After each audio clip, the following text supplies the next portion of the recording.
Chapter 1423. There's one more chapter in the afternoon and one more in the evening. It's not that I'm splitting it up on purpose. The earlier I upload it, the earlier I can read it. Moreover, each chapter will definitely have at least 4,000 to 5,000 words. Piss. A lot of foreshadowing, but in the end, it will become a magnificent battle. After Su Fengnian arrived at Huayang Pass, Su Weisheng went south to return to Mount Qingliang the next day. The remaining Su Fengnian also began to live in seclusion, not interfering in the affairs of the protectorate. Qi Danghua, who was stationed on the Qingyuan front line, would occasionally ride his horse over to relieve Su Fengnian's boredom. The two would often leave the pass together under the banner of hunting. They would bring several hundred elite cavalry to approach Hutu City and watch the flames and smoke of battle from a distance. If they encountered a small group of Beimeng horses, they would be treated as an appetizer for Qi Donghua's White Feather Guards, who were the most skilled in cavalry and archery in the Beiliang frontier army. The protectorate naturally didn't dare to raise any objections to this. They only secretly scattered many crossbowmen on white horses outside the pass to guard against any accidents. On this day it was the spring equinox. Thunder roared, wheat sprouted, and the sun rose. A total of 42,000 li. Su Fengnian rode out alone in the early morning. In order not to burden the protectorate and the crossbowmen, he didn't go north to Hutu City. Instead, he leisurely headed east to Fuling City. One of the 50 or so crossbowmen on guard duty didn't dare to disturb the king of Beiliang's relaxation. However, probably because he wanted to personally witness the elegance of Su Fengnian, one of the 4 great grandmasters of the world, the commander of the archery team also put in some thought. He allowed the 50 or so riders under his command to have the opportunity to move to within 200 paces of Su Fengnian. However, after that they had to quickly retreat, otherwise they would be dealt with according to military law. Su Fengnian didn't know whether to laugh or cry, but he just pretended that he didn't see anything. Su Fengnian looked up at the clear sky and suddenly laughed. When he was young, he didn't understand why a cloudless sky was considered good weather. He always felt that the clouds floating in the sky were beautiful, especially the fiery clouds. When he was young in the prison-like Dantong Pass, he would be happy for several days every time he saw the clouds. Together with the little beggar who he only knew was Zhao Zhu a long time later, the two children could watch the clouds for hours without feeling bored. Ever since they parted, Su Fengnian was always worried that the little beggar wouldn't be able to find food and that he might starve or freeze to death on the street one day. He didn't expect to reunite with the little beggar many years later at the Spring God Lake. All these years, the little beggar had been living well. However, the little beggar had suddenly become His Royal Highness, the Lord of Southern Jiang. Su Fengnian suddenly stopped his horse and turned his head to the south. In the distance, 4 riders were heading north. When they saw Su Fengnian's figure, they spurred their horses and headed straight for him. Before they arrived, the commander of the crossbowmen on the white horse came to Su Fengnian's side first. He got off his horse and saluted respectfully.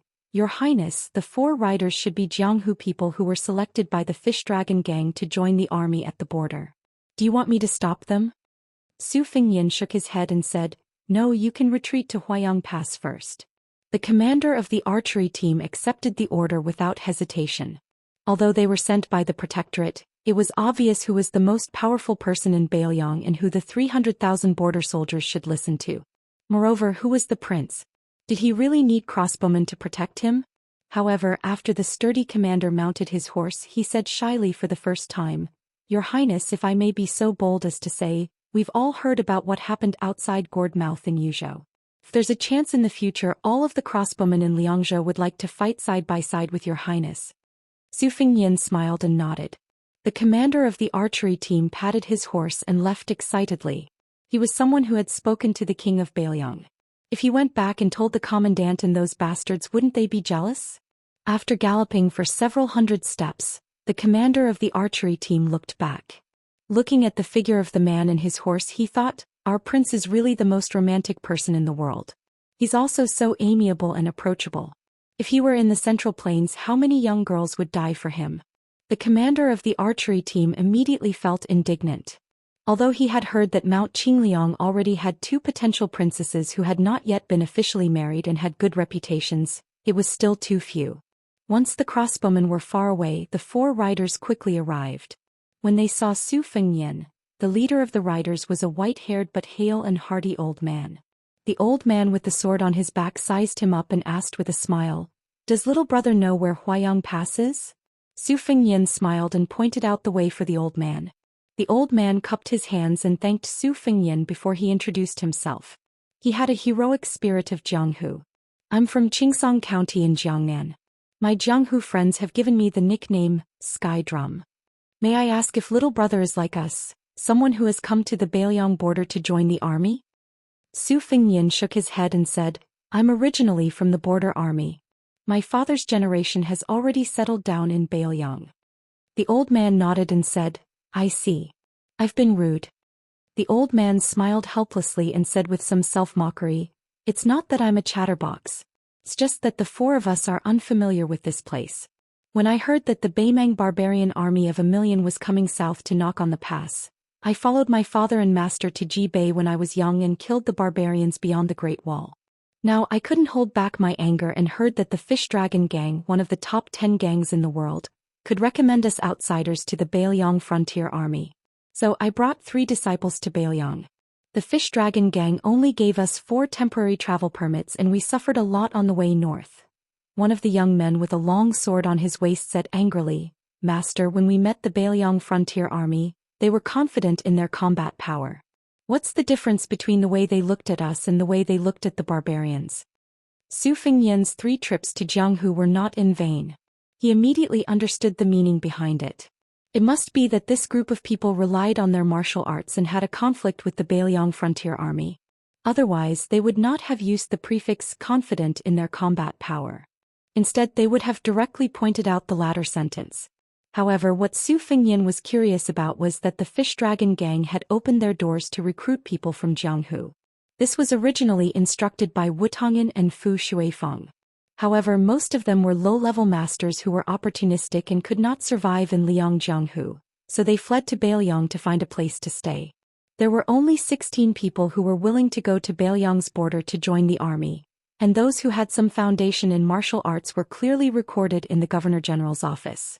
However, this old swordsman who Su Fengyan had never heard of before, was a real master of the realm of master. This kind of master could easily establish a sect on Liang Jianghu and become a leader in the martial arts world of a county. It was not difficult for him to go to the capital's Ministry of Justice and get a carp bag to hang around his waist. Su Fengyan casually observed the 4 riders. Other than the level 2 master's gaze, the other 3 people each had their own merits. The young man with a sword at his waist had an arrogant attitude. He had long heard that Beiliang had many talented disciples. This stranger who appeared at the border of the Great Wall for no reason and was not wearing armor and carrying a sword was most likely one of them. The middle-aged swordsman should be the eldest disciple of the master of martial arts in Jiangnan. He was relatively mature and prudent. He discreetly sized up Su Fengyan's hand, trying to find clues that he had once practiced martial arts. He had a lot of experience in Jianghu and did not believe that there would be an ordinary person riding alone in the vicinity when hundreds of thousands of Beimang soldiers were attacking Hutu City. As for the last woman in black who wore a veil hat to cover her face, she was also curiously examining the man in front of her who did not look like a Beiliang. He looked more like a young master from a Jiangnan noble family. Su Fengyan smiled and said, "It doesn't matter what other people think. I just have to be myself. If you really want to talk about things with your eyes, haven't you been looking at us, Beiliang, for 20 years since you left Yang Dynasty?" The young swordsman probably could barely stand the arrogance of the Beiliang frontier army, but he could not stand the arrogance of a Beiliang disciple of the same age. He immediately became angry. "The 4 of us came to Beiliang in the middle of nowhere to join the army. We came to break through enemy lines and kill the enemy, not to listen to the mocking and ridicule of people like you. If it weren't for the fact that my master and the second guest of Mount Hui Hongyu were close friends." The old man's expression was stern. He stopped his disciple from continuing to speak without fear. Chong He. Chapter 1424. The young man called Chong He turned his head away and silently sulked. In the Jianghu of Jiangnan, he had always been a cultured and refined gentleman of the sword. He shouldn't have been so rude and disrespectful. However, now that he was outside the barren Beiliang Pass, he often rode his horse for a day without seeing anyone. He was not acclimatized to the environment and was unbearably sullen. Thinking back to his hometown in the Central Plains, it should be a beautiful season in the misty rain. There would be alleys selling apricot flowers, boating on lakes and dancing in brothels all night long. Even if he didn't do anything, it was still enjoyable to practice martial arts with his martial brothers and sisters in the deep courtyard of his home. It was better than drinking wind and eating sand and being bullied in the northwest border. Su Fengyan smiled and asked, "How about I lead the way for you?" The young man immediately muttered, being unaccountably solicitous, "He definitely doesn't have good intentions.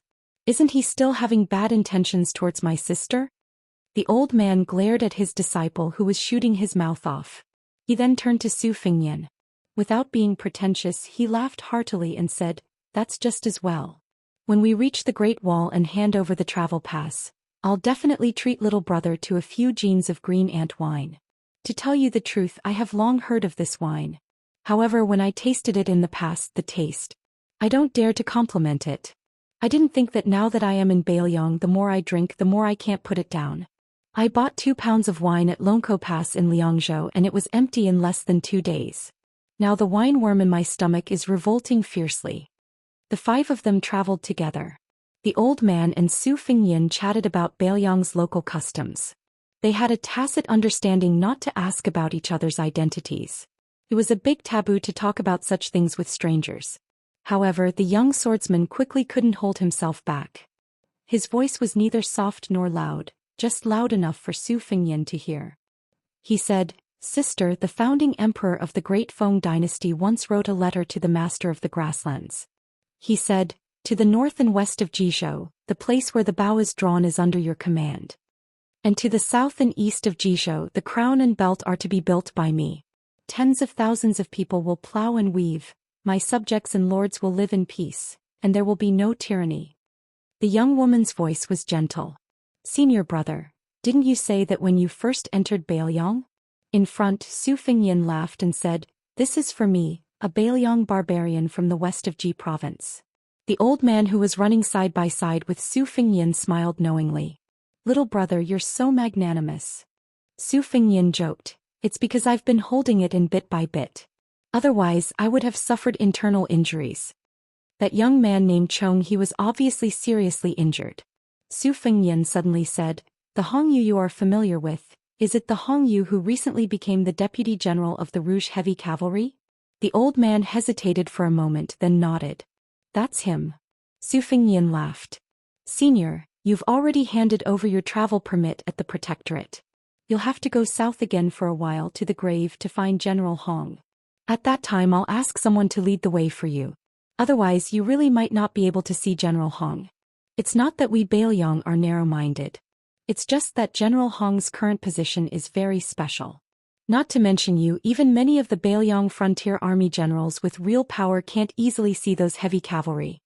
Then the old man and Su Fengyan looked at each other and smiled. They didn't need to say anything. Then the two talked about interesting stories of the Central Plains Jianghu. The old man was very knowledgeable and talkative. He talked about the current situation of Mount Hui, about the Rouge Heavy Cavalry's civil and military evaluations, and about the general evaluations. He couldn't suppress his exultation. "With little brother's insight, I'm sure you know why I put the general evaluations at the end. The general evaluations include Liang, Beimang and Bailiang, while the general evaluations only include Liang. This is probably the most important evaluation since the fall of the Great Feng dynasty. There are 10 people in the general evaluations. There are 4 in Liang: Qin Jibao, Chao Chongqing, Gu Jiantang and Lu Xingxiang. Beimang has 3: Dong Zhuo, Lu Gui and Yang Yuanzan. Bailiang has Yan Wenluan, Chu Lushan and Great Ancestor Gu. At the end of the general evaluations there are additional comments on Xia Shibian, Ko Jianghuai, Tuoba Chiyun, Zhong Tan and Song Li." Su Fengyan joked, "Yuan Zuozong didn't make the list. I'm not convinced." Perhaps the young swordsman didn't like Su Fengyan, so he couldn't help but argue. Bailiang is still not satisfied. There are 3 people in the general evaluations. If you add Qin Jibao who rode into Shu alone, there are 4. That's almost half of the rankings. In addition, there's the young king of vassal state who became one of the 4 grandmasters. There's also Su Yanbing who suddenly appeared. As for the evaluations, there's also Bailiang's junior guardian Chen Wang and Sun Yin. They're on the same level as Yin Mao Chun. What else does Beiliang want? Su Fengnian smiled calmly. That's why Beiliang is a good place. Not only do we have barbarians, but we also have scholars who can turn the tide and help the people. That guy instantly suffered another internal injury. The woman in the hat covered her mouth and smiled. The old man sighed. For so many years, this old man has always been puzzled by one thing. With Beiliang's manpower and material resources, how can they support the 300,000 cavalry at the border? Su Fengnian said softly, in order to compete with Beimang, the Liang army claims to have 800,000 cavalry. It's more than the Dafeng dynasty at its peak, half in Beiliang and half in Liang. For some reason, when the four of them heard this, their eyes were filled with the monotonous and desolate scenery of the northwest. They couldn't help but have a complicated feeling.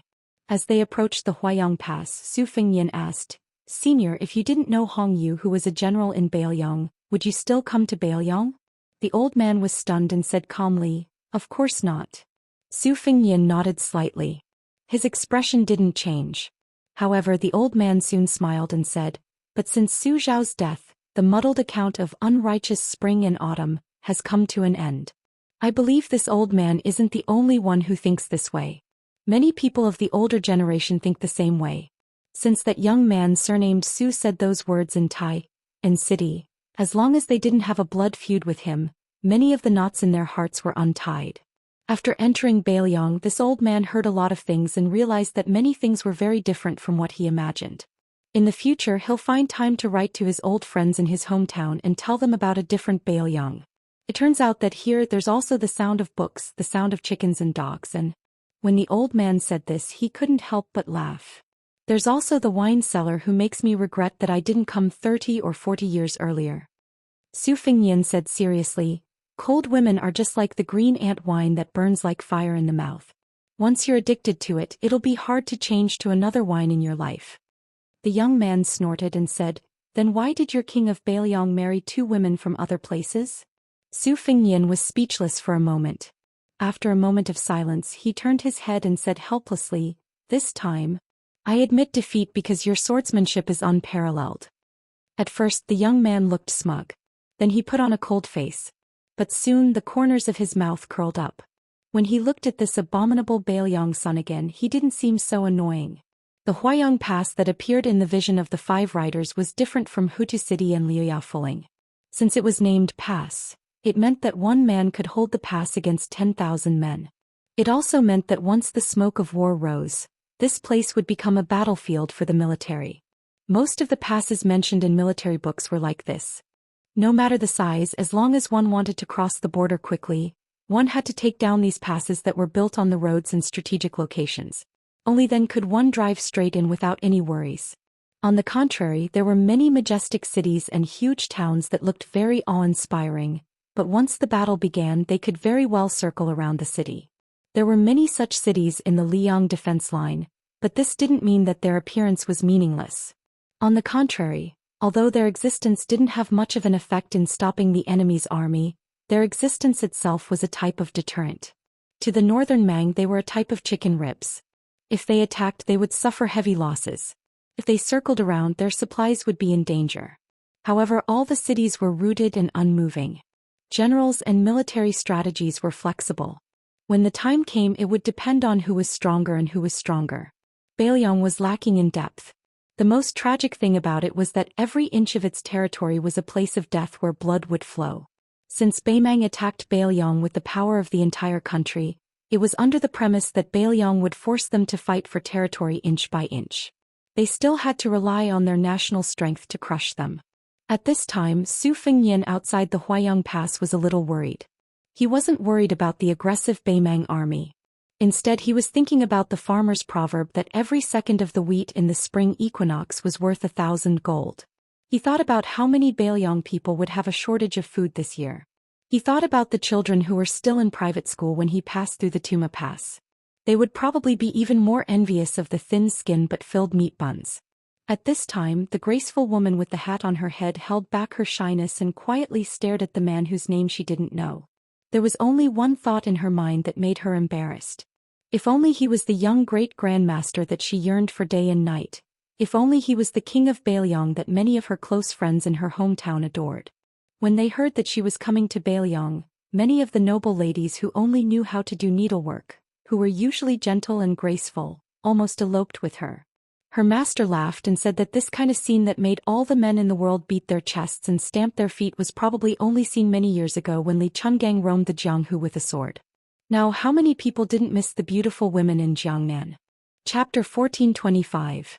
During the spring equinox of the second year of Shangfu, if it was said that no one cared about the increasingly intense war in the northwest, then the situation of Guangling Road, which was originally going well, suddenly took a turn for the worse, making the capital of Liang very worried.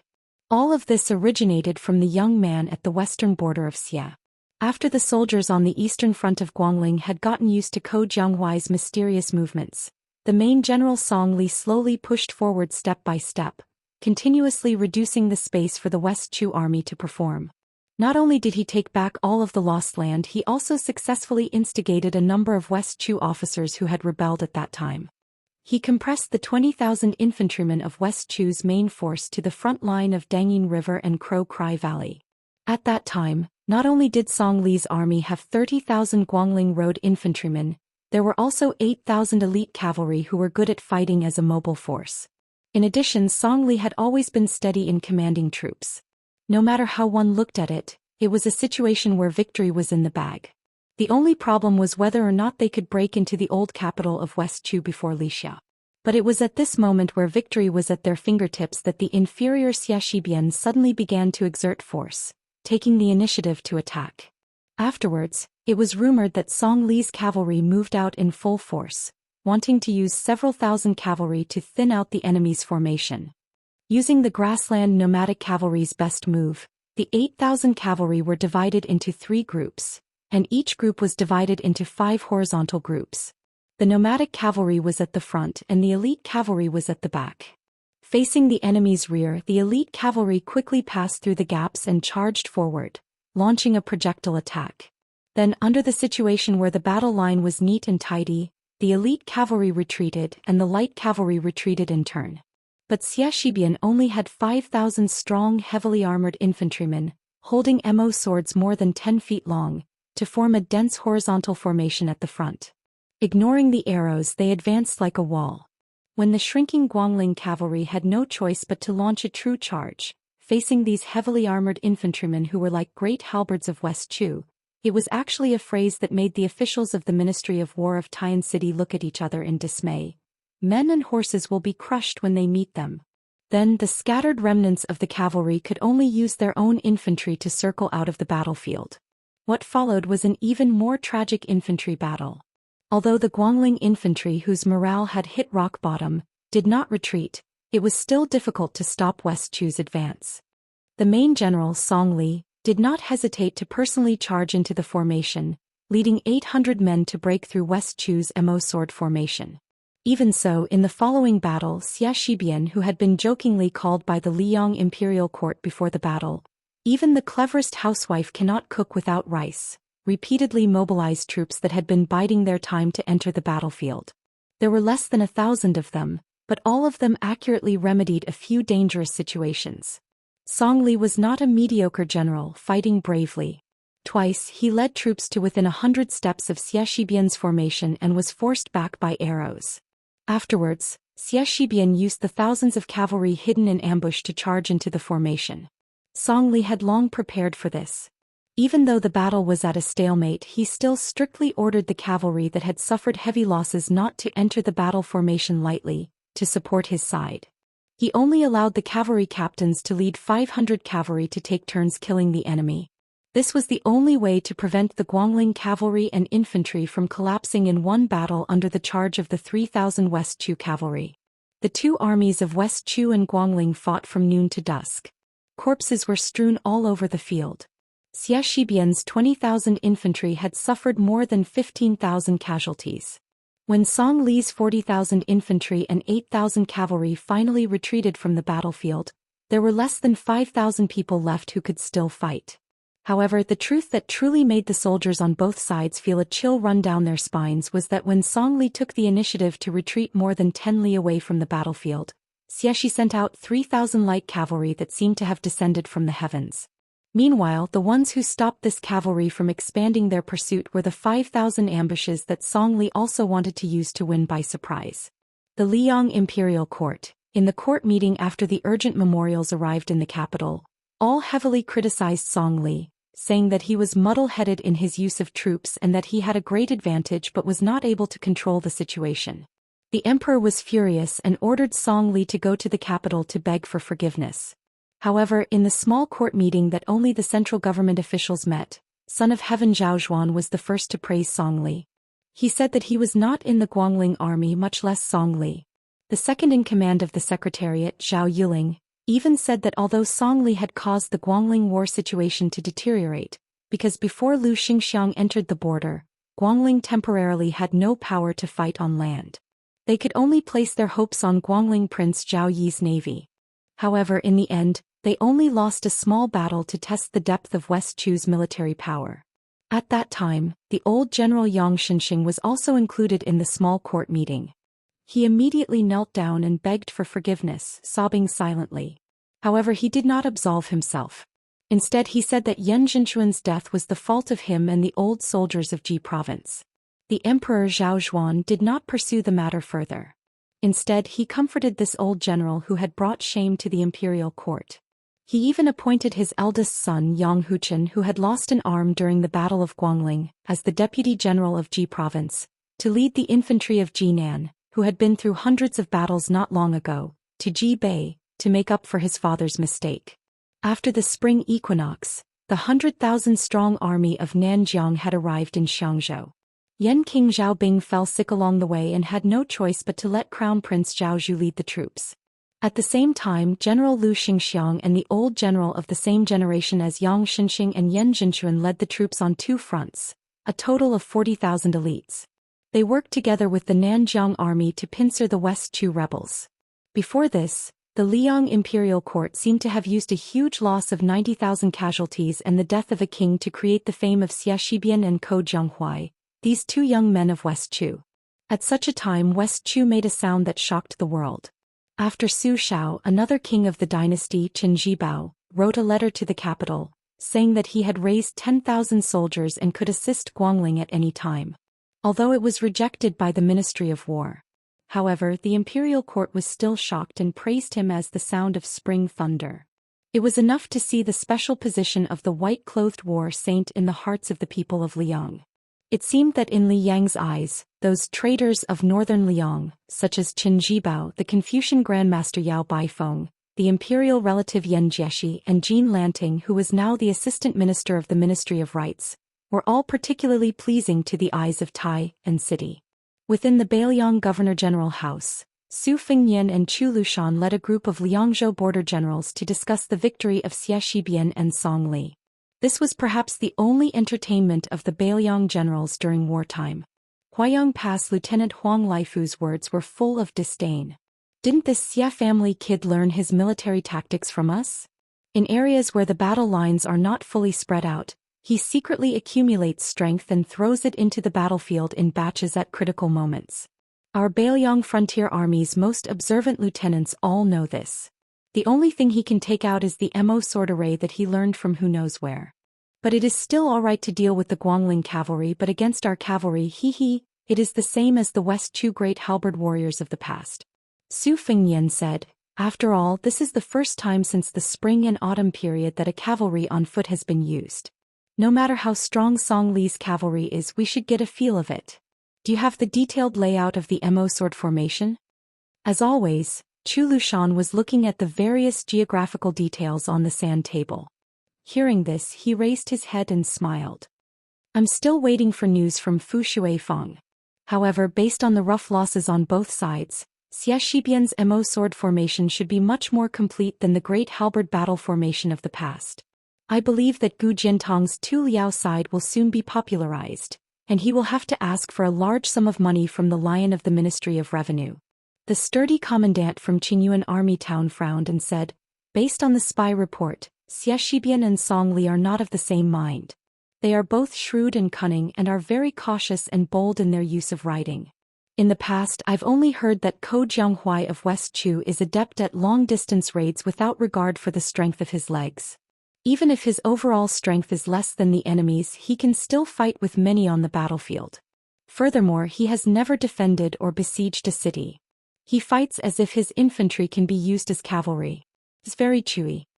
Chu Lushan laughed cruelly. Ko Jianghuai is using a string of dazzling victories to tell the world how to fight in the Central Plains in the future. It's no longer as simple as you besiege a city and I defend it. All campaigns have the goal of eliminating the enemy's strength.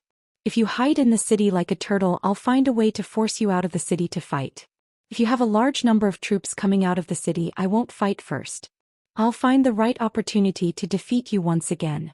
In any case, it's just a quick cut of flesh. 1 to 2 gene of flesh each time. After a few more times you'll only see the bones.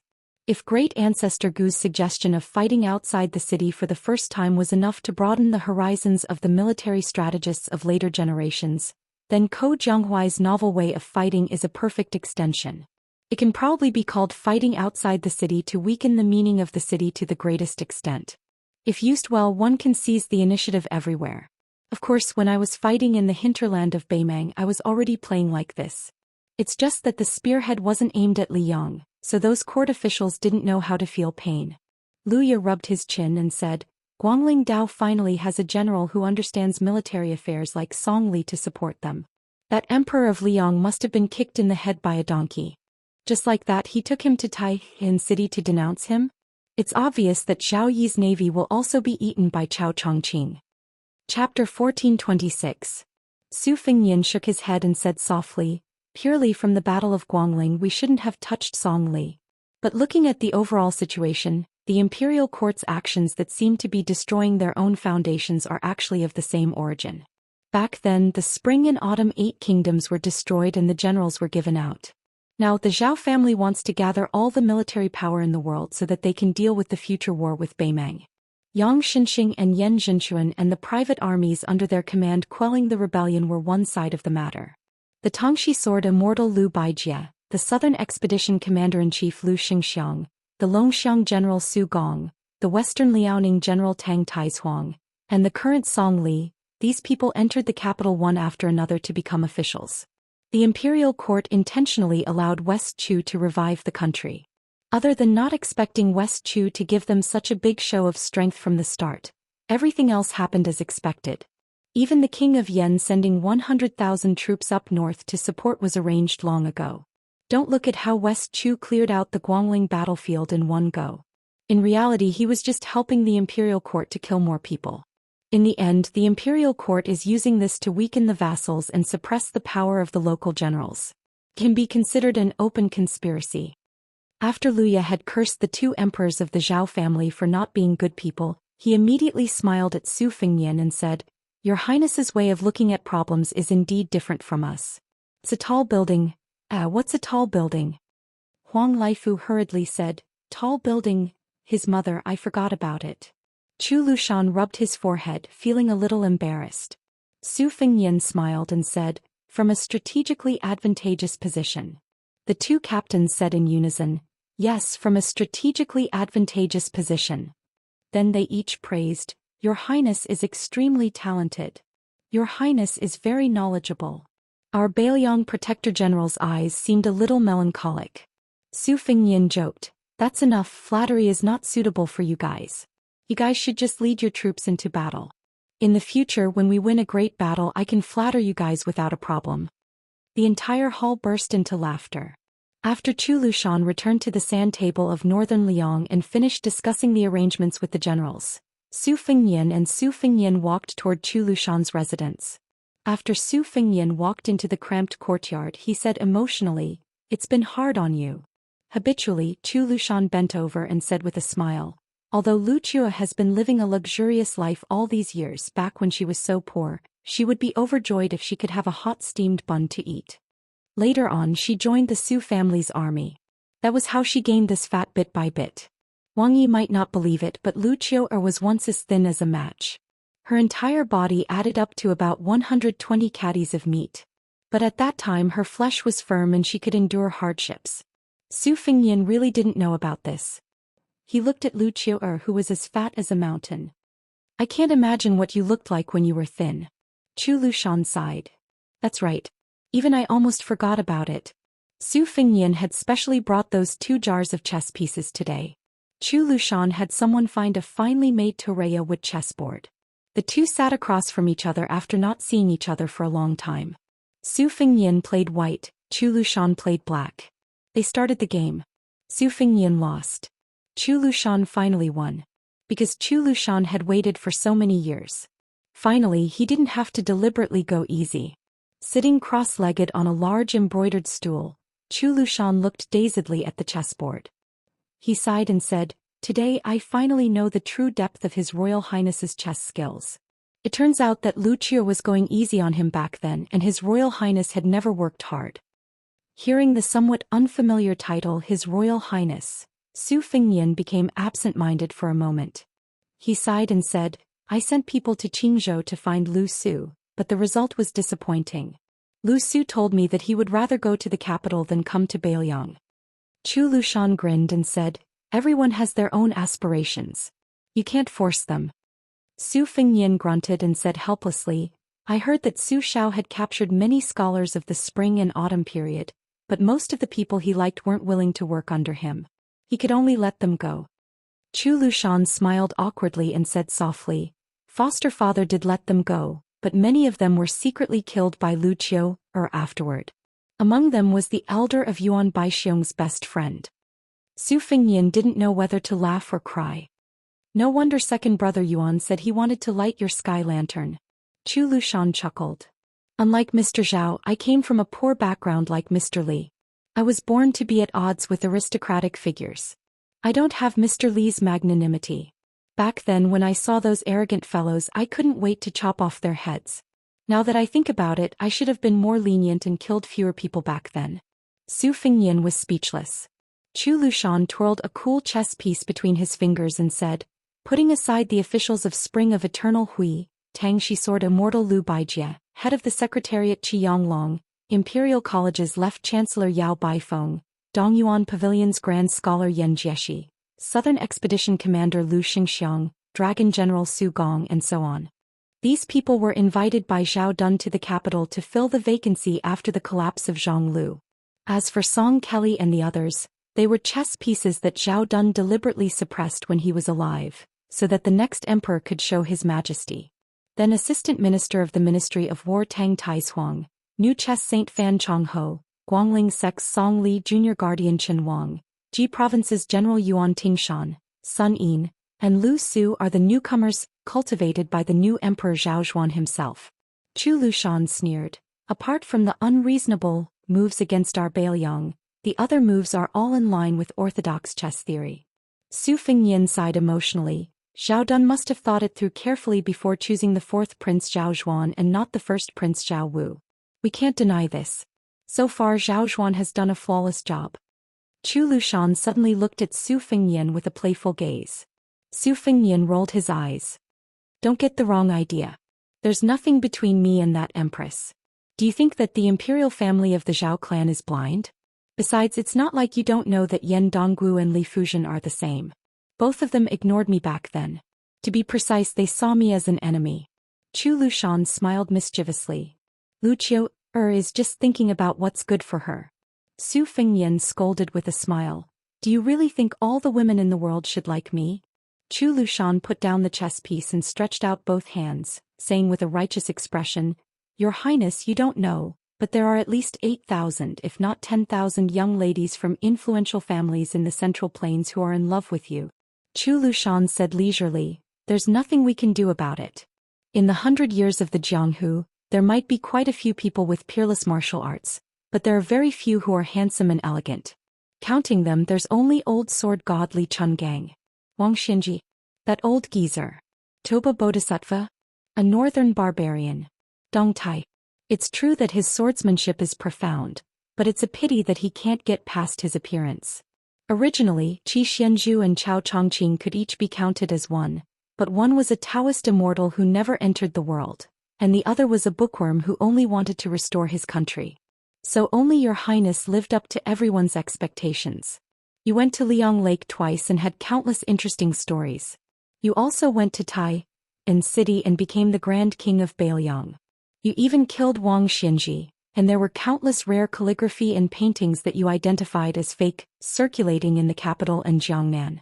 At the same time, there was the rise of Xueping and Xianyuan Qingfeng, which was equivalent to creating momentum for your highness, who had personally visited Mount Hui. How could those ladies not go crazy? It's really like rain after a long drought. Su Fengnian really didn't know that this would happen. He said self-mockingly, if that's the case, then there will definitely be more people who hate our Bailiang in the future. Chu Lushan laughed heartily. Of course. Let's not talk about the distant ones. Just take those aunties in Yanji County who don't have to worry about marriage. As long as a matchmaker says which family's man looks a bit like your highness, the market will suddenly become hot. Su Fengnian could only laugh it off. After a moment of silence, the atmosphere in the room seemed to change. Chu Lushan suddenly asked seriously, Your Highness, there's something I don't know if I should say? Su Fengnian said, You can ask but you might not answer. For Lu Qiu'er to ask so seriously, it wasn't that Su Fengnian was deliberately mystifying things, but that he really didn't have the confidence to give an answer. As expected, Chu Lushan asked a very tricky question. After Your Highness went to Beimang, especially after returning to Bailiang with Su Huainan's head, Lu Qiu'er knew that the war with Beimang would be different from what everyone had imagined. So, Chu Lushan must ask Your Highness today, if there comes a day when Your Highness has to make the same choice as adoptive father did back then, what choice would you make? Su Fengnian hesitated. Chu Lushan stared fixedly at him and quickly said, Your Highness knows one thing. When the time comes, the person sitting on the dragon throne in the Zhao family might not necessarily be Zhao Zhuan. It might be that Zhao Zhu who was with Your Highness at Dantong Pass. Su Fengnian didn't say anything. Instead, it was Chu Lushan who asked the question, who continued, If that time really comes, the same choice will no longer be the same situation in the world. Compared to the Su family who had no chance of winning back then, in the future between the Su family and the Zhao family, at the very least we will be evenly matched. The general trend is in our hands. The chess game between the two was already set. It was already dead. Su Fengnian took a deep breath and said bitterly, Lu Qiu'er, I've disappointed you. Chu Lushan slowly lowered his head. Su Fengnian also lowered his head and didn't say anything, staring blankly at the chessboard. At some point, Su Fengnian was still sitting in his original spot.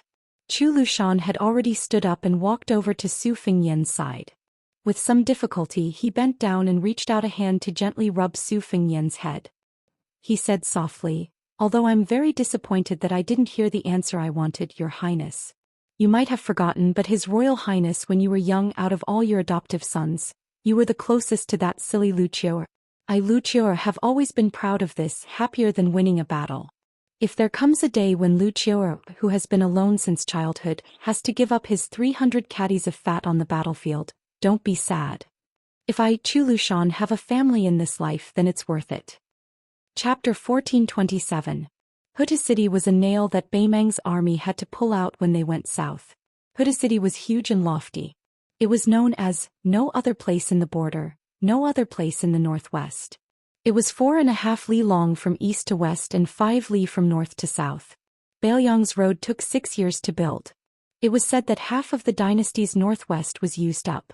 Its south gate was called Ding Ding Gate, which was criticized by the civil officials of Liang.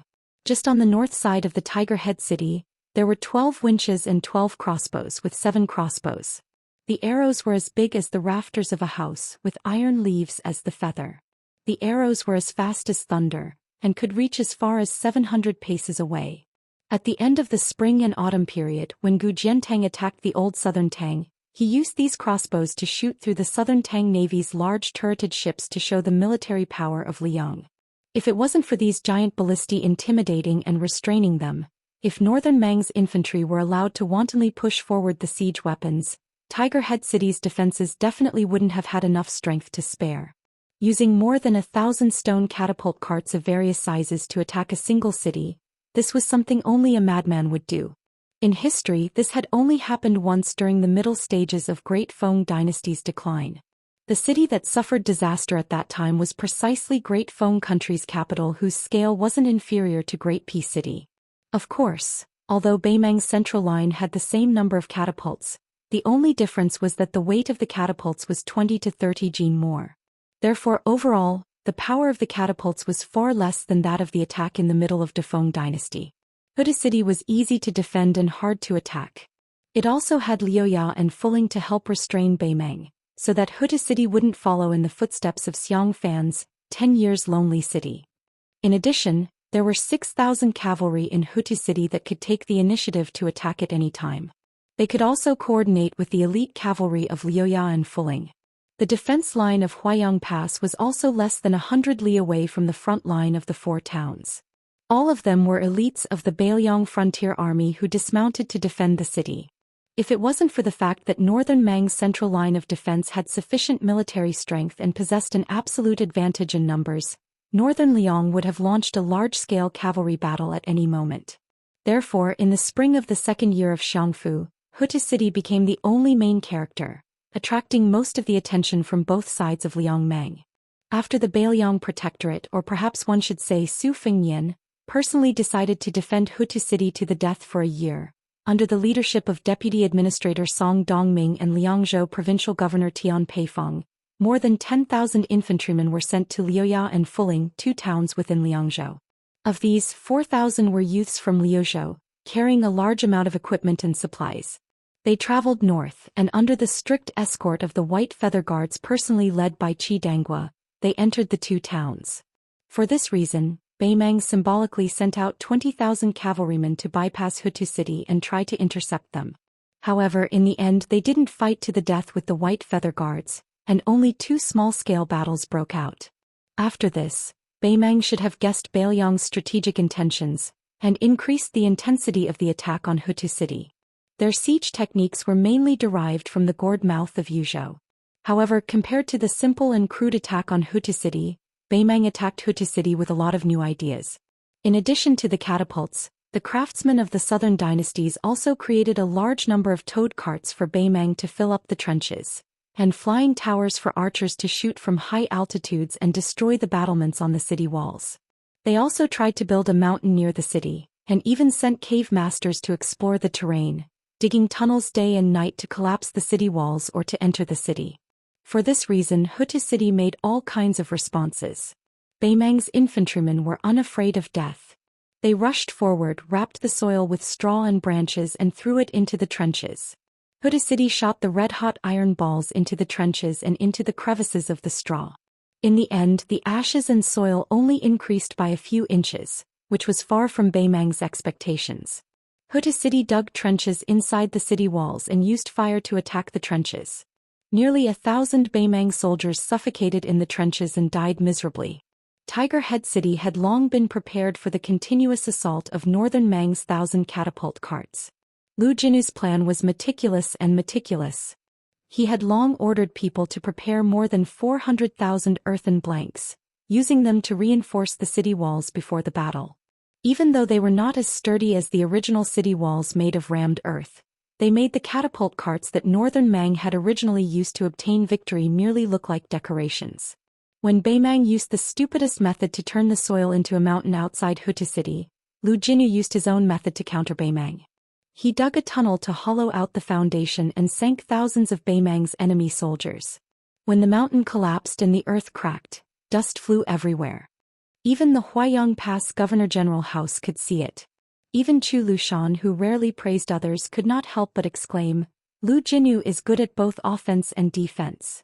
As for the Northern Mang high-ranking officers who had suffered enough, towards this Northern Liang famous general whose reputation had long spread far and wide, everyone wanted to eat his flesh even more.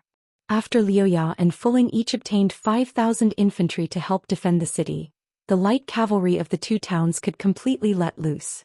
At the same time, Su Fengnian personally ordered the Xianli Ranch's horse farms in Inner Liangzhou to change or replenish warhorses for Liuya and Fuling, who originally needed to take care of long-distance raids. Instead, they had to focus on explosive power. Su Fengnian and the Governor-General House set a rule for Liuya and Fuling. The next battle was to be separated by 200 miles. As long as they found the right opportunity, they did not need to report to the Governor-General House and could go out of the city to find Beimang cavalry to fight. The only requirement was that they could preserve their main force after the battle, regardless of the outcome. This was an unbelievable military order for the Beiliang Frontier Army. There was actually such a good thing as not being punished after losing a battle. Fu Ling and Lu Ye even went to Huayang Pass to inquire about this matter, fearing that there was a mistake in the transmission of the news. However, the answer they received was positive. Afterwards, when the two cavalry generals met for a discussion, they were somewhat sullen and resentful. They felt that the Prince and Protector General Chu were looking down on the battle prowess of their two garrisons. The 4,000 northern Mang cavalry were unable to fight to the death, fleeing towards the west. A cavalry officer called Qihilong Pass, the town commander of the advice army Wei Liang, told him not to give chase. Wei Liang didn't listen to the advice, chasing after them for more than 30 li, setting up an ambush for the 8,000 Mang cavalry. At the final Qihilong Pass, at the most crucial moment, he led 500 cavalry to break through the enemy formation, directly charging into the northern Mang's main banner. Moreover, he vowed to bring up the rear, buying precious time for the Fuling cavalry's main force to withdraw. Qihilong Pass armor had more than 6 arrows embedded in it, the 500 troops only having less than a single arrow left. In this battle, even though northern Mang's losses were greater than northern Liang's, the Fuling cavalry at Liangzhou's second line of defense was almost completely wiped out. Even though there were still 5,000 infantry defending the city, without the cavalry, one of the two wings of the defense line that were originally flying together would be broken. Because of this, Wei Liang went to Huayang Pass to offer a humble apology. However, Su Fengnian did not punish this Fu Ling general. He only promoted Qihilong Pass, who he had casually thrown into the Fu Ling military town as a junior commandant, to the position of inspector general above commandant and below commandant. He would lead the 1,000 cavalry after the quota was filled and set up the Zhanyan camp. He allowed this camp to increase the number of troops every time it achieved a merit. In the end, the maximum number of troops would be 3,000. This was another major event that attracted people's attention after the withdrawal of the Huluku Infantry Army's Hupong camp and the establishment of the Yuzhou Cavalry's no-retreat camp. Qihilong Pass, a nobody from Beimang, began to amaze the Beiliang Frontier Army with a single brilliant feat inside the Beiliang Protectorate. Chu Lushan was discussing with the generals whether or not they should transport troops to Hutu City. The two sides were arguing fiercely. The focus of the argument was whether or not the huge cost of opening up this road was meaningful. Now, everyone knew that Hutu City could accommodate another 15,000 people. The real problem was whether or not they could get in. Lu Ye and Fu Ling's cavalry could only temporarily prevent Beimang from launching a stable offensive in the south of Hutu City. This was a world of difference from the Beiliang Frontier Army boldly supporting Hutu City from the south gate. The insistent side believed that the cost of sending 15,000 people into Hutu City would be the loss of about 10,000 cavalry. The opposing side insisted that this loss was underestimating Beimang's combat strength and determination. This kind of desperate action was exactly what they wanted. Beimang was worried about not being able to open up the situation. This was the northern barbarians dozing off, and Beiliang was sending them a pillow. When the time came, not to mention losing 10,000 cavalry, even 30,000 people would not be enough to fill up the big hole in the south of Hutu City. Then someone suggested that Fu Ling and Lu Ye should attack at the same time. They should boldly push forward and harass Beimang's army stationed on the Longyan Plain. This would provide cover for the transportation of troops in the direction of Huayang Pass. But soon someone objected. With the brains of Dong Zhuo and the others, this kind of seemingly well-intentioned but actually bad idea was no different from taking the initiative to greet the northern barbarians. They were afraid that they would not know that Beiliang had made a move. Chu Lushan, whose ears were filled with noise, said calmly, "With the reinforcement of Lu Ye and Fu Ling, Beimang must have guessed that we want to use Hutu City as a support point. Otherwise, they would not have set a trap for Fu Ling's cavalry a few days ago.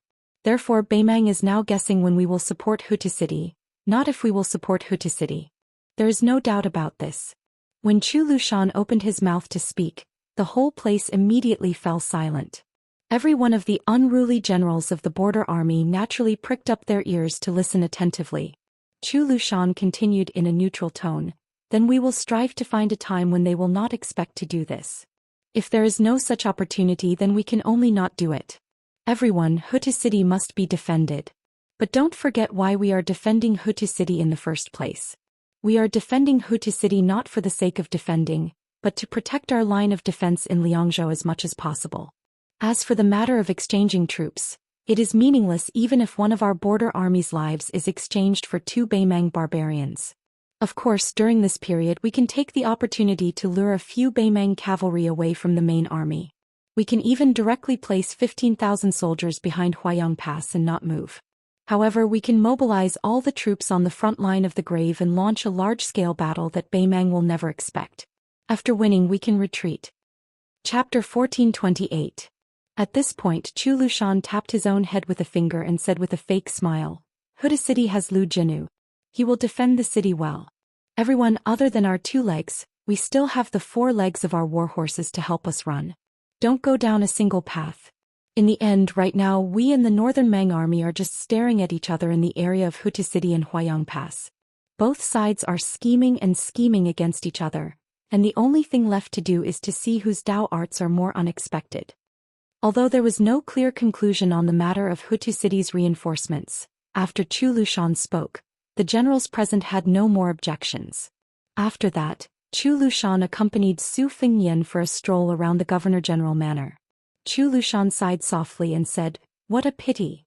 We tried to be clever but ended up making a fool of ourselves. Su Fengnian laughed softly and said, Perhaps this is what they mean by, man proposes but God disposes. Just treat it as me shooting myself in the foot. Zhou Xian shook his head with a regretful expression. When Su Fengnian gave the military order to Liuya and Fuling, Wei Liang's rash pursuit and Beimang's ambush were all within the Governor-General Manor's expectations. In reality, once Wei Liang's cavalry fell into a desperate situation, they would only last for an hour at most before a long-distance Qingyuan cavalry would join the battle and wipe out Beimang's bait cavalry and subsequent ambushes in one go. However, the sudden appearance of a small governor-general with a sense of danger and the courage to fight to the death destroyed all their plans. Su Fengnian and the Governor-General Manor had no choice but to suffer in silence. This kind of opportunity was like a lost opportunity. Beimang must have thought that Bailiang wouldn't repeat the same mistake, and charge into the ambush. Bailiang also lost a great opportunity to set up a trap for Beimang. Zhou Xian suddenly laughed.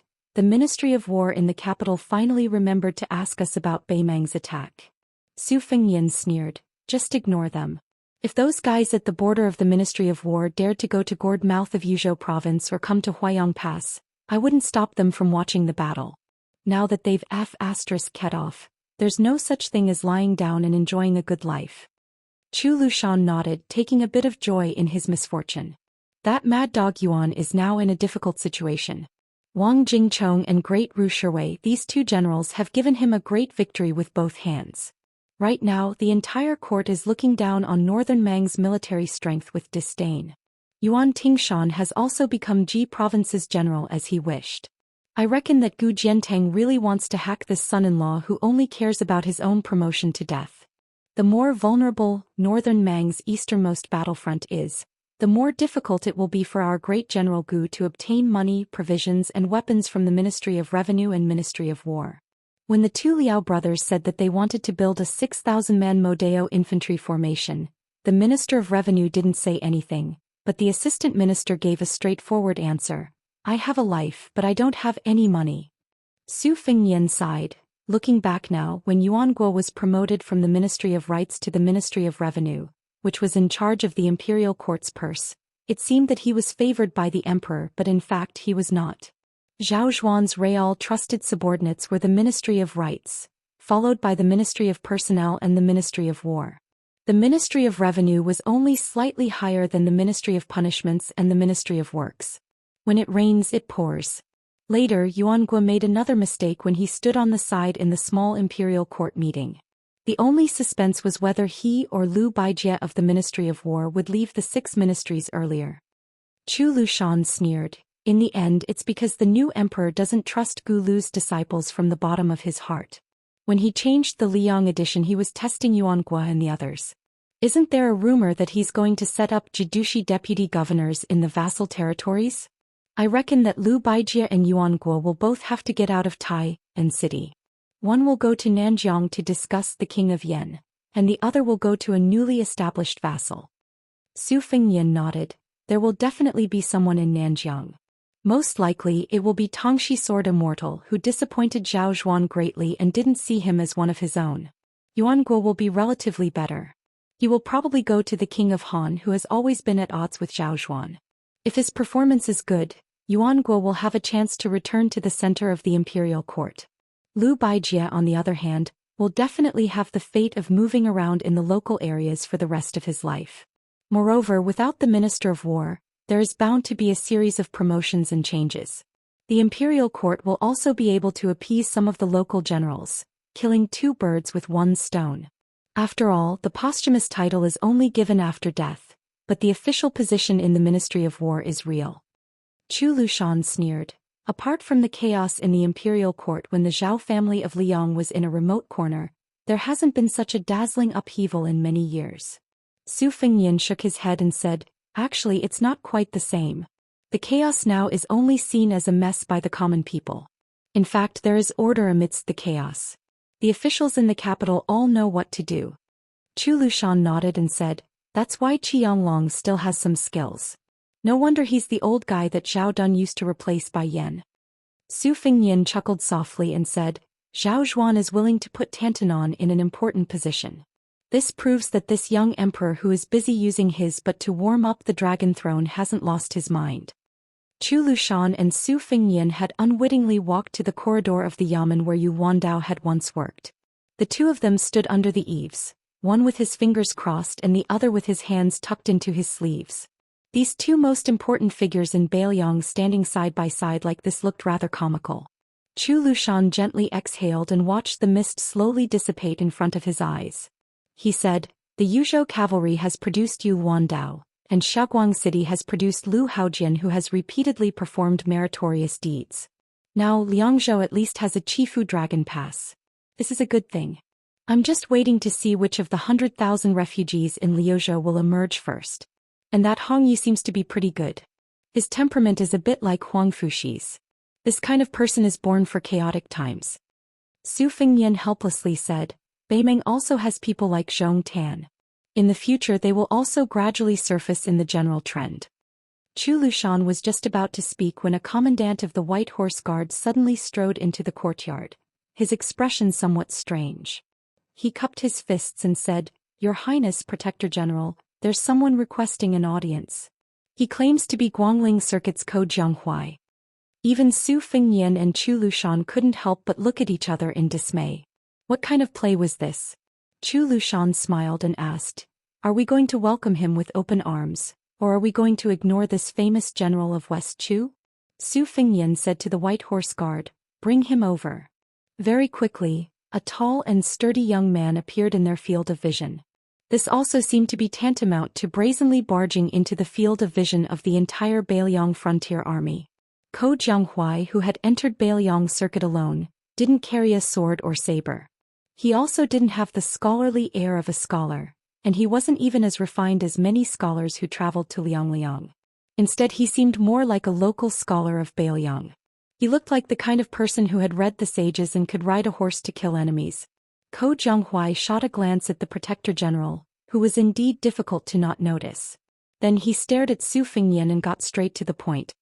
"Su Fengyan, I, Ko Jianghuai, can serve Bailiang, but I have a condition. If there comes a day when I have to bring 10,000 Bailiang cavalry to Guangling Circuit, you don't have to worry about what I have to do. Ko Jianghuai is confident that I can match up to 10,000 cavalry." Chu Lushan laughed and said, "Even those courtesans in the brothels raise their own statuses, but they aren't as thick-skinned as you, Ko Jianghuai. If you, Ko Jianghuai, were at Guangling Circuit, I would be able to accept 20 or 30,000 cavalry, let alone 10,000. But here, where do you get the confidence to be worth 10,000 Bailiang cavalry? What is it from fighting Zhao Yi and Song Li? Is it because of the outstanding fighting strength of their cavalry? Are they worthy of carrying the shoes of my Bailiang cavalry?" Ko Jianghuai's face was ashen. He was still staring at the northwestern vassal king who was younger than him. Su Fengyan shook his head and said, "If you want to use the Bailiang cavalry to break the situation, I won't agree." Ko Jianghuai had a mocking smile on his face. "I didn't expect that the most powerful vassal king in the Liang dynasty would only have this much courage. You Su Fengyan, don't know that the more Guangling Circuit makes the Liang Imperial Court suffer, the more the Zhou dynasty will rely on your northwestern Su family? When the time comes, as long as you, Su Fengnian, are willing to lend me some troops, let's see if the Imperial Court will dare to use the two issues of censorship and transportation to make things difficult for Bailiang. To say the least, even if I borrow troops, I won't openly use the Bailiang cavalry's banner. To say the least, wouldn't it be more advantageous for Bailiang to change the imperial surname from Zhao to Jiang? Whether it's the Princess Chao Chongqing or me Ko Jianghuai, we're all destined not to be the Zhao dynasty of Liang. Not only will we not be a burden to Bailiang, Su Fengnian said calmly, to be honest, I've thought about this in private when I was bored. I'll grit my teeth and give you 20 to 30,000 cavalry, and you'll take down the Guangling Circuit. But if you want to help West Chu fight for the world, not to mention 20 to 30,000, even 50,000 or 100,000 would be a drop in the bucket. Do you really think that Western Shu's Chen Jibao and Liao's Gu Jiantang are just two wooden stakes? Do you really think that the hundreds of thousands of elite border troops in Nanjiang are just there to watch a play? When the time comes, don't even talk about waiting for your Jiang surname to become the emperor and then fully supporting the Northwest. I'm afraid that Beimang would already be marching south. Ko Jianghuai, you said that my vision is not big and I don't deny it. But your vision is even smaller.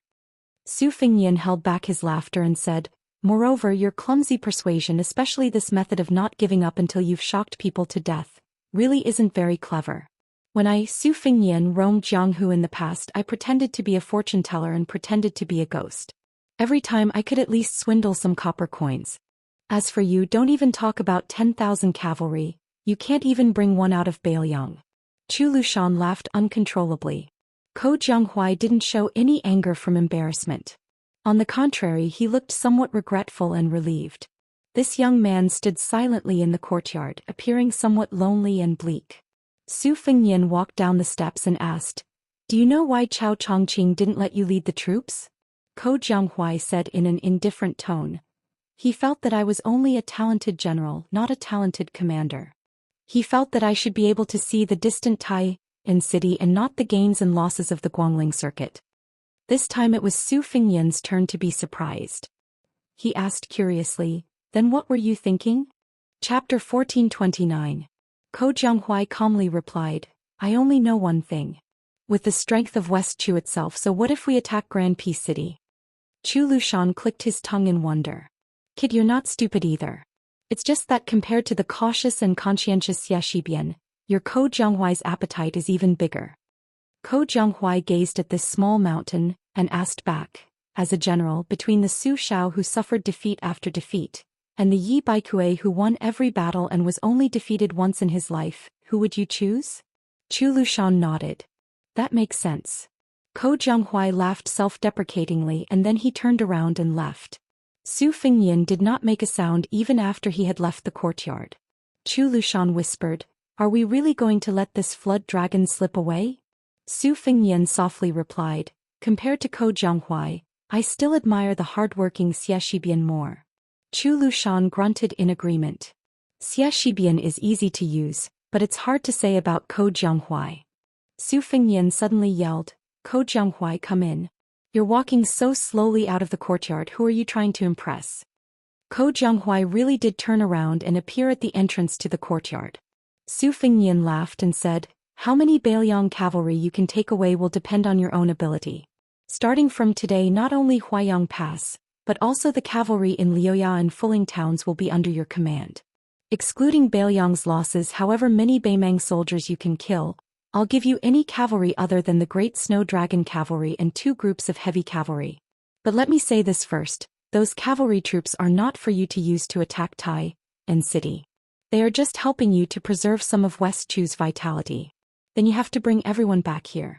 In fact, you and I both know that Guangling Road is not suitable for you, Ko Jianghuai. Bailiang is just right for you. Do you want to make this deal? Ko Jianghuai's expression was uncertain. Su Fengnian pointed at him and said, all right. It's just a cheap trick. I, Su Fengnian, am also your senior. You, Ko Jianghuai, have been planning for this since the beginning. I didn't try to bargain with you, so you should be content. Ko Jianghuai laughed.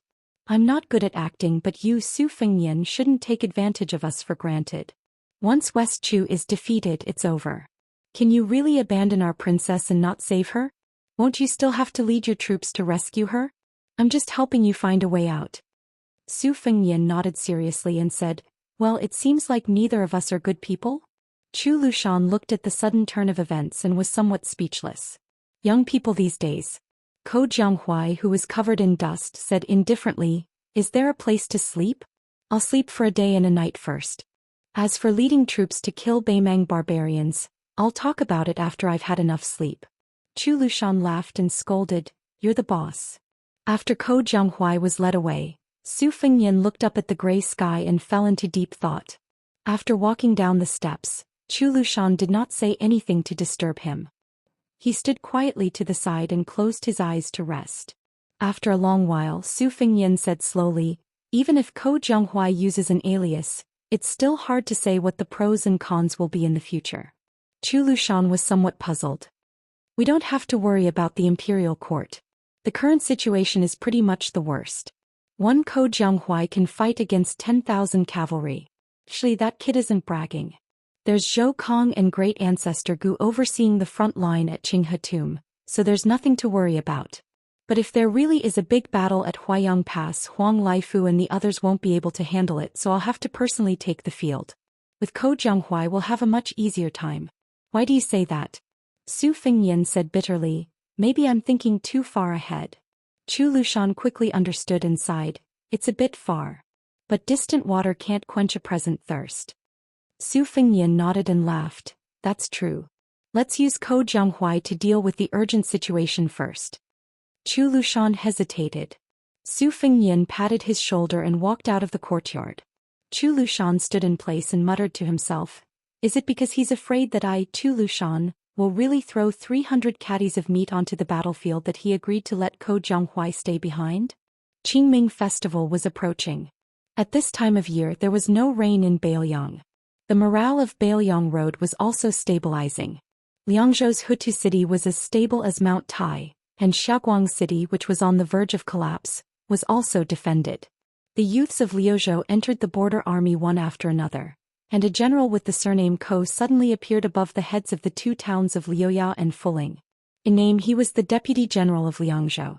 With Liuzhou's languishing Wan Saber's illustrious military exploits, Liangzhou's border army was not surprised by this. This also indirectly proved that the young king's control over Bailiang's military and politics was growing. This was definitely not something he could do just because his surname was Su. The Qingming festival was a festival that occurred between the middle of spring and late spring. It was a time when the qi was clear and the scenery was bright, and all things were visible, hence its name. In previous years, Bailiang and the Central Plains had more or less the same customs. Other than the tradition of sweeping the tombs and offering sacrifices to the ancestors, there were also night lanterns praying for blessings, and planting willows to ward off evil spirits. However, this year Bailiang Road's various provincial and county officials had specifically ordered that planting willows was not allowed, and no explanation was given. Qingming Festival was one of the ghost festivals, and it was also the time when willows sprouted and turned green. As a result, the saying, when a willow branch grows on the door, 100 ghosts will not enter the house, was very popular. It was just that many of the troublemakers in Bailiang had already left the country, or they had been dealt with until they were docile and obedient. Thus, there was no disturbance or objection to this kind of small matter. In the second year of the auspicious talisman, Liangzhou was bright and clear without rain, and the weather was mild and excellent. However, there was a kind of speechless solemnity in the provincial capital where Mount Qingliang of Liangzhou was located. There were constantly important people rushing into the city with their personal cavalry. Other than the head of the Bailiang Protectorate Chu Lushan, who stayed at Huayang Pass, the commander of the cavalry Yuan Zuozong, who did not go down south, and the commander of the infantry Yan Wenluan, who oversaw the border of Yuzhou, the other generals at the border almost all rushed to this provincial capital without exception. Zhou Kong, great ancestor Gu He Zhonghu Qin Yunchue, Yuzhou provincial governor Hu Kue, Yuzhou general Huang Fuqiu, and even the administrator Li Gongda and Lingzhou provincial governor Su Beiji all arrived one after another. This was the first time that Mount Qingliang's royal residence had gathered so many generals after Su Fengnian was overthrown as the king of Bailiang. It was an unprecedented grand occasion. The next day was the Qingming festival. Two riders from the northern border of Liangzhou quietly entered the city under the curtain of night. After entering through the southern city gate, they followed the main street and headed north, heading straight for the legendary Beiliang Palace of the Liang court. The deputy general of Liangzhou, Ko Jianghuai, who used the alias of Ko Beishang, slowly rode his horse. He turned his head and smiled at Su Fengnian. "Are there still people going to the royal residence to assassinate you?" "There shouldn't be. One of the four great grandmasters of the world, Su Fengnian. Regardless of whether he is the king of Beiliang or not, no one dares to seek trouble." Su Fengnian dismissed it with a smile. Chapter 1430. After getting to know this Ko Jianghuai, Su Fengnian realized that despite this guy's cold and unapproachable appearance, he was actually a chatterbox. Once he started talking, he couldn't stop talking. During their journey together, Ko Jianghuai asked almost everything about Su Fengnian's first trip to Jianghu. On the other hand, Ko Jianghuai never took the initiative to ask about Beiliang's military affairs. Occasionally, when he talked about Guangling's military affairs which could affect the hearts of the people, he always had a sloppy attitude. This was an eye-opener for Su Fengnian. It turned out that there was such a kind of general between the unparalleled valiant general who could break through enemy lines and the scholarly general who only had a feather fan and a silk headscarf. Ko Jianghuai, who had been practicing the sword, had seen that Su Fengnian had not only traveled Jianghu with Li Chungang, but had also interacted with Dong Tai. He wanted nothing more than for Su Fengnian to know clearly what the two sword gods liked to wear and what they ate. Therefore, when Su Fengnian told him the truth about the old man wearing a sheepskin fur coat who liked to pick his feet and dig his ears, Ko Jianghuai, who had collapsed on the spot, was silent for about half a day. With great difficulty, he pulled himself together and rambled, "So that's the style of an expert. Not wallowing in the mire with the world, no wonder he could practice the world's best sword. Seems like I also have to wear a tattered fur coat." In the end, when Su Fengnian also said that the peach blossom sword god's appearance was not at all like jade, and that he was actually more approachable than Ko Jianghuai fell silent again. When Ko Jianghuai had finally finished healing his injuries, Su Fengnian said that he had only practiced martial arts for 3 or 4 years, and that he had relied on luck to become a great grandmaster. This made Ko Jianghuai, whose swordsmanship was actually quite good, grief-stricken and completely shut his mouth. When they entered Liangzhou city, Ko Jianghuai finally came back to his senses. When they could vaguely see the lights of Mount Qingliang, Ko Jianghuai suddenly said as if a heavy burden had been lifted from his shoulders, "Although you deliberately made it sound easy, I know that it was not easy for you to have your current glory." Su Fengnian smiled indifferently and said, "If this can make you feel better, then you can understand it that way. Let me make a rough calculation. Since I started practicing the saber in Wudong, I started from level 2 Master Realm to the Celestial Realm, which is above the Earth Immortal Realm. If I really count, there are 6 realms. It seems that I broke through more than once a year. Alright, you are still a master and not at Vajra Realm. If you are lucky, 4 to 5 years later, you might be the top expert in the world." Thus Ko Jianghuai stopped talking. When this Liangzhou deputy general entered the majestic palace, he was still sickly. 2 young tiger kuei excitedly ran over to welcome Su Fengnian. The one nicknamed Vajra directly jumped into Su Fengnian's arms. The older sister, Bodhisattva, also intimately bit Su Fengnian's robe. Then Su Fengnian left Ko Jianghuai at Tidehark Lake and took the 2 happy young tiger kuei to Wutong'an. The second sister, Su Weisheng, and Lu Qingyan were naturally there. They were busy with the young women who had the reputation of female Hanlin. The second sister only looked up at Su Fengnian and then lowered her head. Su Fengnian walked to Lu Qingyan's desk. What surprised him was that Wang Chudong also had a place in Wutong'an. Her desk was right next to Lu Qingyan's. She seemed to be writing a collection of Beiliang heroes that was destined to not be noticed by the literary circle of Liang. When Su Fengnian moved a chair to sit between them, the little girl was still in a daze. Her serious and playful look made Su Fengnian and Lu Qingyan look at each other and smile. Not far away, Su Weisheng finished writing a spy report. She put down her pen, rubbed her wrist and said softly, "Lu Su will enter the capital in a few days. You should have let me, Fingjie and Fan Shaochai, kidnap him and bring him to Mount Qingliang. That way, Deputy Administrator Song would have an easier time." Su Fengnian raised his hands and begged for mercy. "Didn't I kidnap Ko Jianghuai back? It can be considered as making up for my mistakes." Su Weisheng glared at him. Ko Jianghuai didn't come to Beiliang because it was forbidden. However, if Lu Su, who helped Zhao Xin present the plan, came to Tai and city and was used by Zhao Xuan, it would harm Beiliang. It's a loss. How can you confuse the two? Su Fengyan's face was bitter, but he didn't dare to refute. Lu Qingyan also didn't help him out with words. He just smiled at him. That great writer Wang Dongxiang, who was slow to realize that Su Fengyan was sitting very close to him, was so frightened that he leaned back and fell back with his chair. Su Fengyan gently reached out and pulled the chair back to its original position.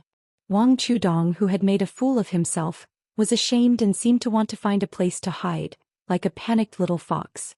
Su Fengyan made a face at her. She immediately smiled brightly, her eyes narrowed into crescents and her cheeks dimpled. Su Fengyan said with a smile, "Don't be too tired. Remember to strike a balance between work and rest. You can also practice the Wudong Mountain Fist technique when you have time." Su Weisheng said unhappily, "Don't just stand there and talk." Su Fengyan carefully rolled his eyes at Lu Qingyan and Wang Chudong.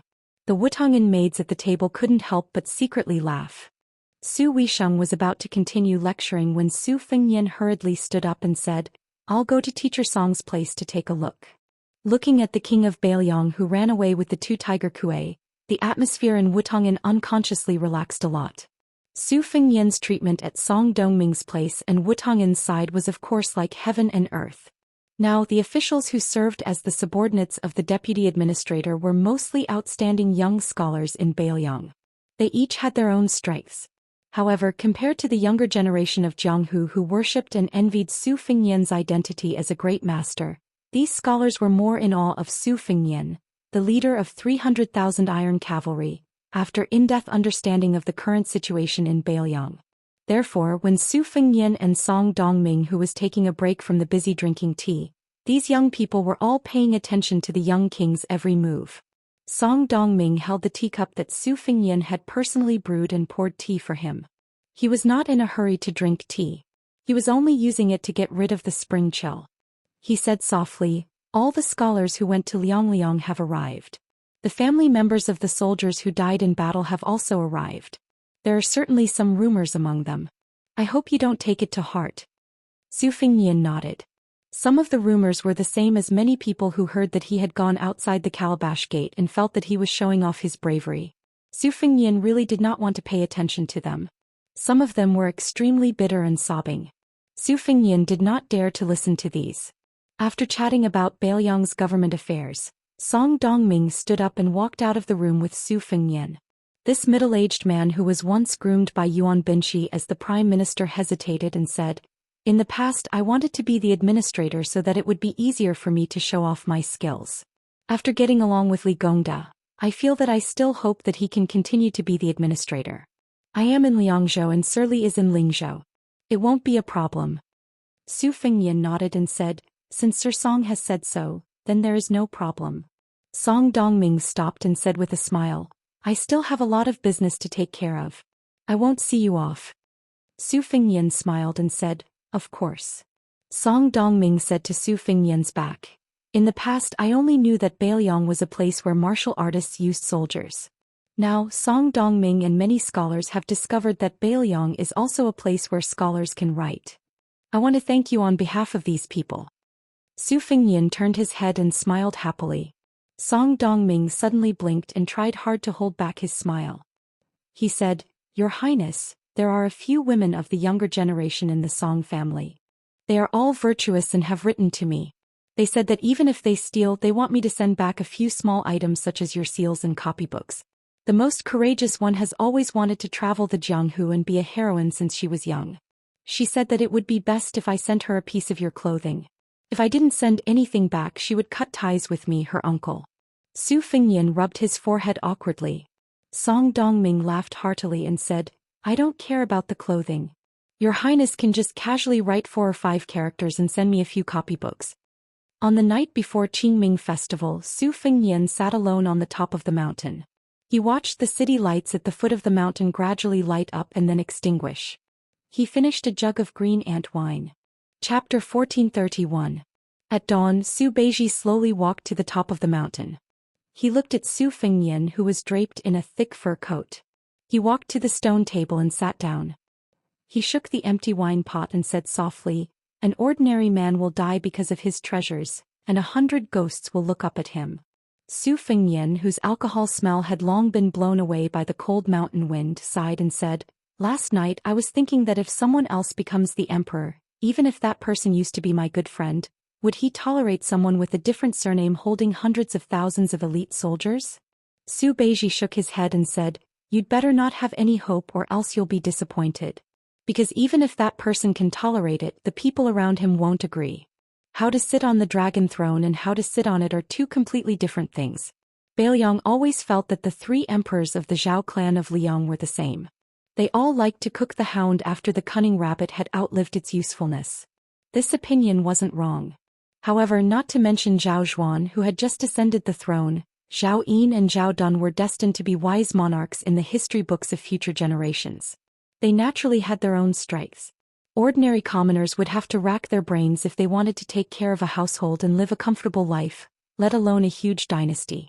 Zhao Yin might believe that Su Xiao won't rebel against the Zhao clan, but Zhao Yin wouldn't believe that Su Xiao's son would willingly guard the northwest.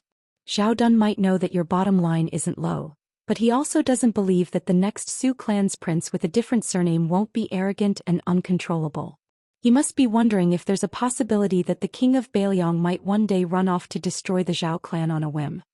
The outspoken Su Beiji glanced at Su Fengnian, who wanted to say something but was hesitating. He sneered and said, "You might say that Su Xiao won't rebel, but I, Su Fengnian, won't rebel either. The same goes for my descendants in the future." Su Fengnian smiled bitterly and said nothing. Su Beiji's words were still harsh. There's no knowing what's in a person's heart. No one can read Su Fengnian's mind.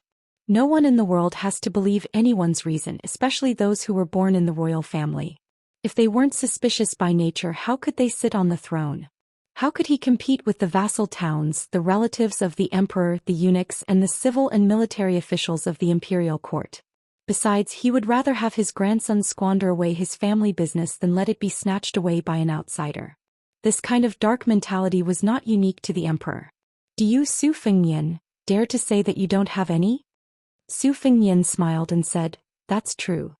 Su Beiji suddenly asked, "Aren't you one of the 4 Grand Masters? Why, are you also afraid of the cold?" Su Fengnian said self-deprecatingly, "After the battle at Liuzhou, my strength fell greatly and I feel cold in my bones all day long. Actually, the fur coat can't keep out the cold. The only reason I wear it is because it's better than nothing. It's just like how many retired swordsmen of the Jianghu like to look at their dusty swords on the shelves. Retired generals also like to touch their armor and sabers." Su Beiji asked, "What's up with that Liangzhou Deputy General Ko Beishang?" Su Fengnian joked, "He's a new lover." "So, Tangerine, is this old lover of yours here to denounce you?" Su Beiji stared expressionlessly at Su Fengnian. Su Fengnian could only put away his joking expression and said helplessly, "It's that Ko Jianghuai from West Chu from Guangling Path. He made a deal with me and we're both getting what we need." Su Beiji's expression softened and he said in a low voice, "Liuzhou only has 3 incomplete military towns to rely on, but they have to face Lu Gui's 100,000 soldiers and Tuoba Bodhisattva's 10,000 elites. They have 30,000 Longxiang army's 2 deputies. Wang Lingbao is only a valiant general. Although Li Mofan is a talented general, there's a huge disparity in strength between the 2 sides at Liangmong in Liuzhou. Li Mofan is also not an immortal who can make soldiers out of beans. The Longxiang army is still in a perilous situation, and we need Ko Jianghuai, who has the potential to be a top general of the spring and autumn period, to help us in our hour of need." Su Fengnian nodded and said, "When Ko Jianghuai makes a name for himself at the Huayang Pass defense line in Fuling Liuya and Huayang Pass, I also have plans to let him become a general there. In the northern pass of Liangzhou, the space for us and Beimang to maneuver our troops is limited. In the end, it's just a fight to the death.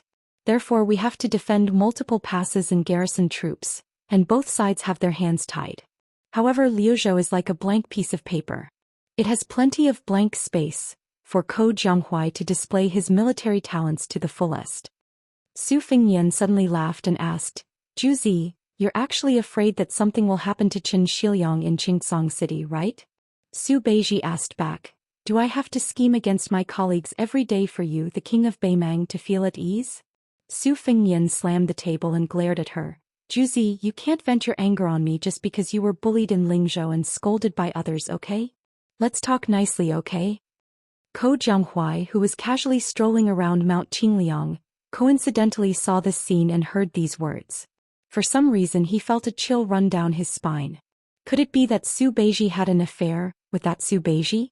Otherwise, how could a provincial governor without any foundation make the king of Beimang feel so wronged?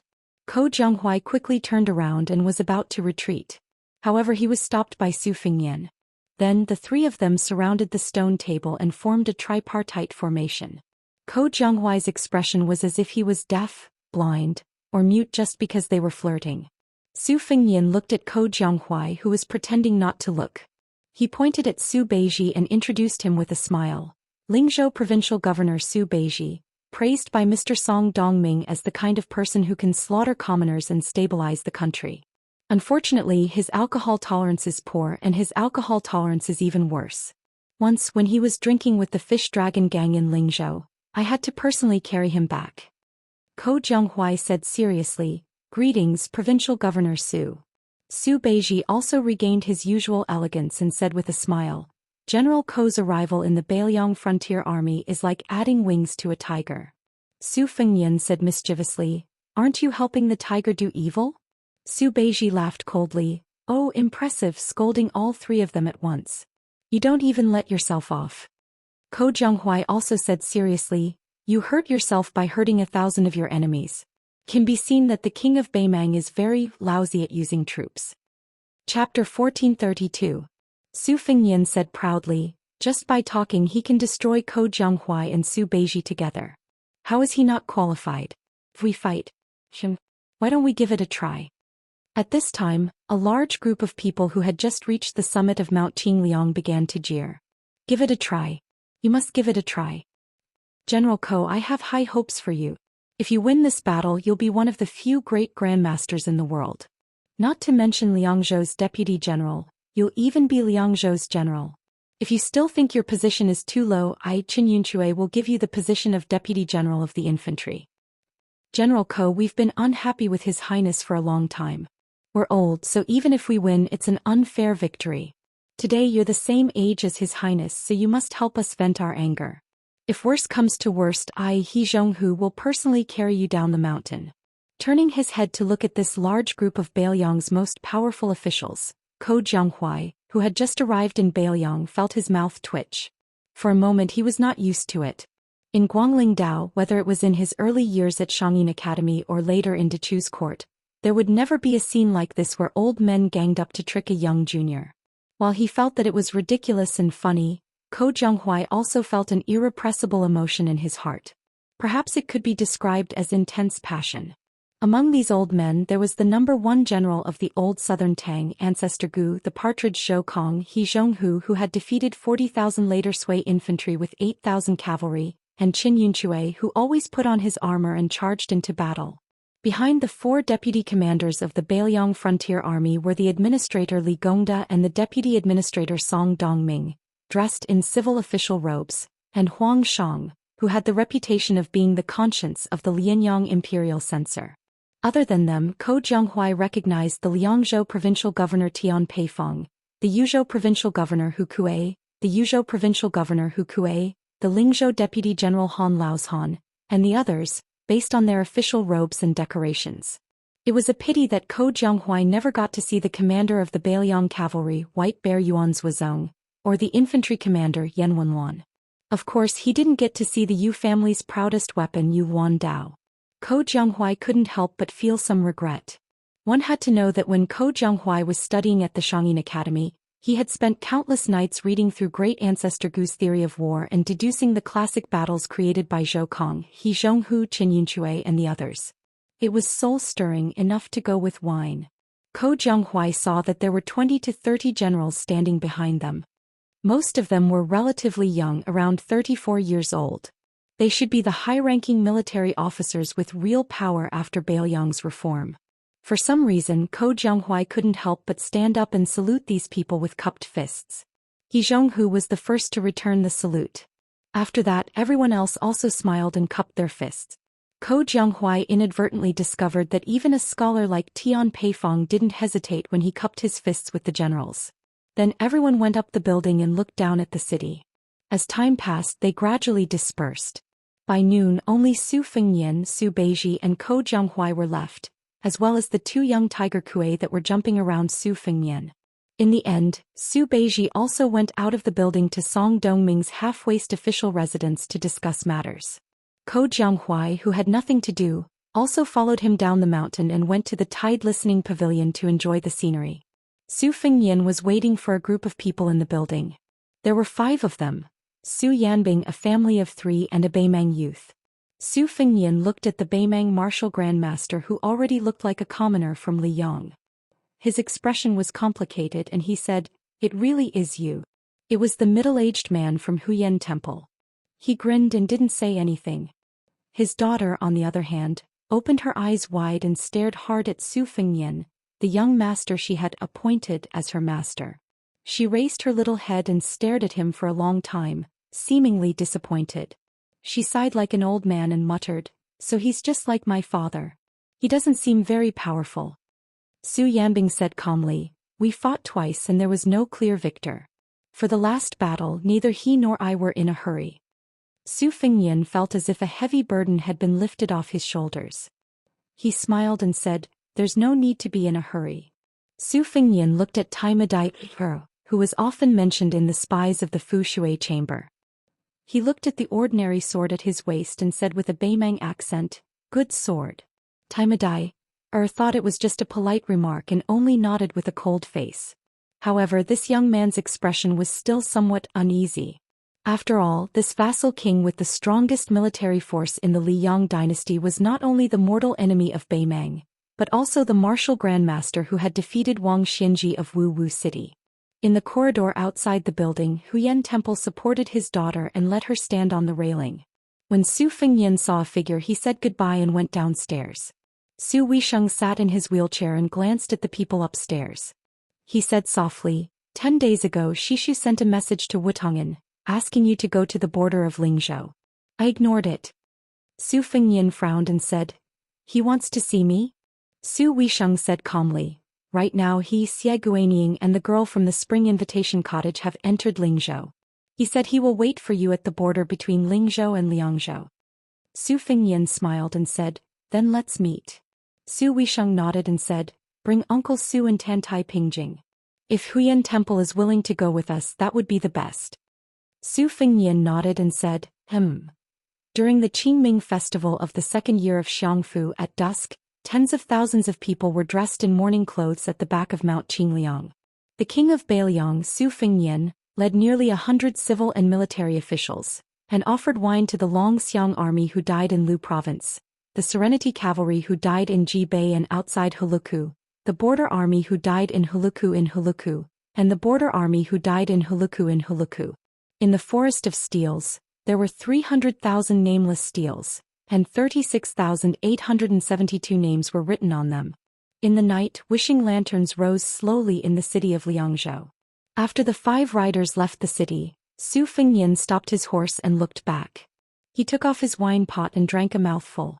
1 year later, how many people in the Beiliang border army would not be able to drink this wine? A few years later, how many of the millions of people in Beiliang would miss this green ant wine before they died? At this moment, the scene in Su Fengyan's eyes was like fire spirits rising in the city. Chapter 1433. Su Fengyan, Su Yanbing, Huyen Daguan, Tantai Pingjing and Taimadai, 5 riders headed south to Lingzhou. 3 of them were in the top 14. Tantai Pingjing was now the most famous qi cultivator grandmaster in the world, and the other was the most promising swordsman in Beimang. It was only a matter of time before they were on the rankings. This was an unprecedented lineup. Compared to the 9 swords of the Wu family that had defeated Beimang's 10,000 riders, they were much better. Taimadai did not know why he had to make this trip south. Deep in his heart he did not like that young king. However, Huyen Daguan wanted him to come along, so Taimadai could only follow. It was rumored in Beimang that Su Fengyan had not only inherited Li Chuangong's azure dragon sleeves, but Dong Tai had also taught him the flying sword technique. Although Su Fengyan was used to showing people his sword, Taimadai or did not doubt that if Su Fengyan really used a sword he would not be his match. Taimedai, or was silent along the way. There were many times when he wanted to ask Huyen Daguan, who was not willing to admit to being his master, if he could surpass Su Fengyan in swordsmanship. Taimedai, or did not realize that he who had little desire to win since he started practicing swordsmanship, was different now. The 5 riders galloped along the Lingzhou post house known as Jiangnan. Taimedai, or had been carefully observing Su Fengyan's words and actions. It was not that he did not find any clues. For example, although Su Fengyan wore his cold sword on his left waist, this king of Bailiang was actually secretly left-handed. When he fought an enemy, whether he wielded his sword in his right hand or his left hand would make a huge difference. Then there was Su Fengyan. Although his qi seemed to be flowing slowly and dry like it was dry season, the water surface was very shallow, almost reaching the bottom. However, Taimedai knew that if his qi was flowing like a river during flood season and looked fierce, then Su Fengyan was the Guangling River in Liang. The more dry it was, the more lofty it was. The depth and width of the river was terrifying. The 5 riders stopped at the northernmost part of Lingzhou and turned off the post house. They followed a small path and turned into a mountain range. On the mountain path, there were many strong Liang men under the protection of Bailiang soldiers, carrying stone and stone slabs out of the mountains. Under the protection of the Bailiang soldiers. The person leading the way for the 5 riders was a spy from the Fushui chamber who had been waiting at the entrance to the mountain for a long time. He was a middle-aged man with an ordinary appearance. He did not have the shrewdness that a spy should have. He gave off the rough aura of someone who lived close to the mountains. The man's surname was Lu, and he was a small spy leader in the second-class branch of Wuxia society. He only knew that he was going to pick someone up, but he didn't tell him who he was going to pick up. When he met the 5 riders with different accents, the spy wasn't sure where they came from. However, since the leader of Lingzhou's spies, the first-class branch of Wuxia society, had said a few harsh words for the first time, he carefully accompanied the 5 riders into the mountain. Along the way, the man carefully explained the history of the quarry to them. He said that the place was called Jianyu Mountain in the local area, but the scholars of Lingzhou like to call it Diyu Paradise. Ever since the Great Feng dynasty established the protectorate of the western regions further west of Bailiang, most of the stone used to build the military towns in Qingtsang Linyao was cut from this place. Later on, it was the same for the construction of the prince's manor on Mount Qingliang. It was even more so for the construction of Hutu City, which took 6 years at the border of Liangzhou. In the end, Su Fengyan and the other 4 had no choice but to lead their horses forward. They came to the top of a mountain and looked down at the mountain range. After the beginning of spring, the scenery was lush and verdant. However, as far as their eyes could see, it was as if the peak under their feet had long been an empty shell.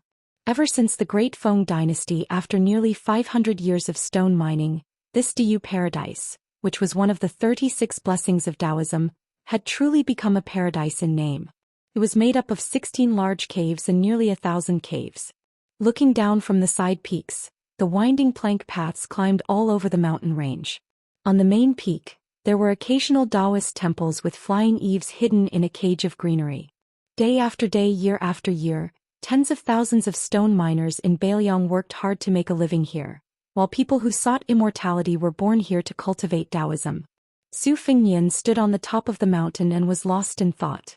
Diyu Paradise had been brightly lit since the beginning of the year. It had welcomed the peak of stone mining. Because of this, even the Daoist priests in the temples who usually did not care about worldly affairs could not sit still. They were afraid that the young vassal king would be determined to completely empty the entire mountain range. When that time came, where would they find a paradise? On the eve of the Qingming festival, 3 elderly Daoist priests jointly visited the Lingzhou provincial governor's manor. They tactfully raised objections to Su Beiji. They even did not hesitate to use the reason that this move would harm Bailiang's foundation and fate. Su Beiji treated them with courtesy, but the government still carried on with the stone mining as usual.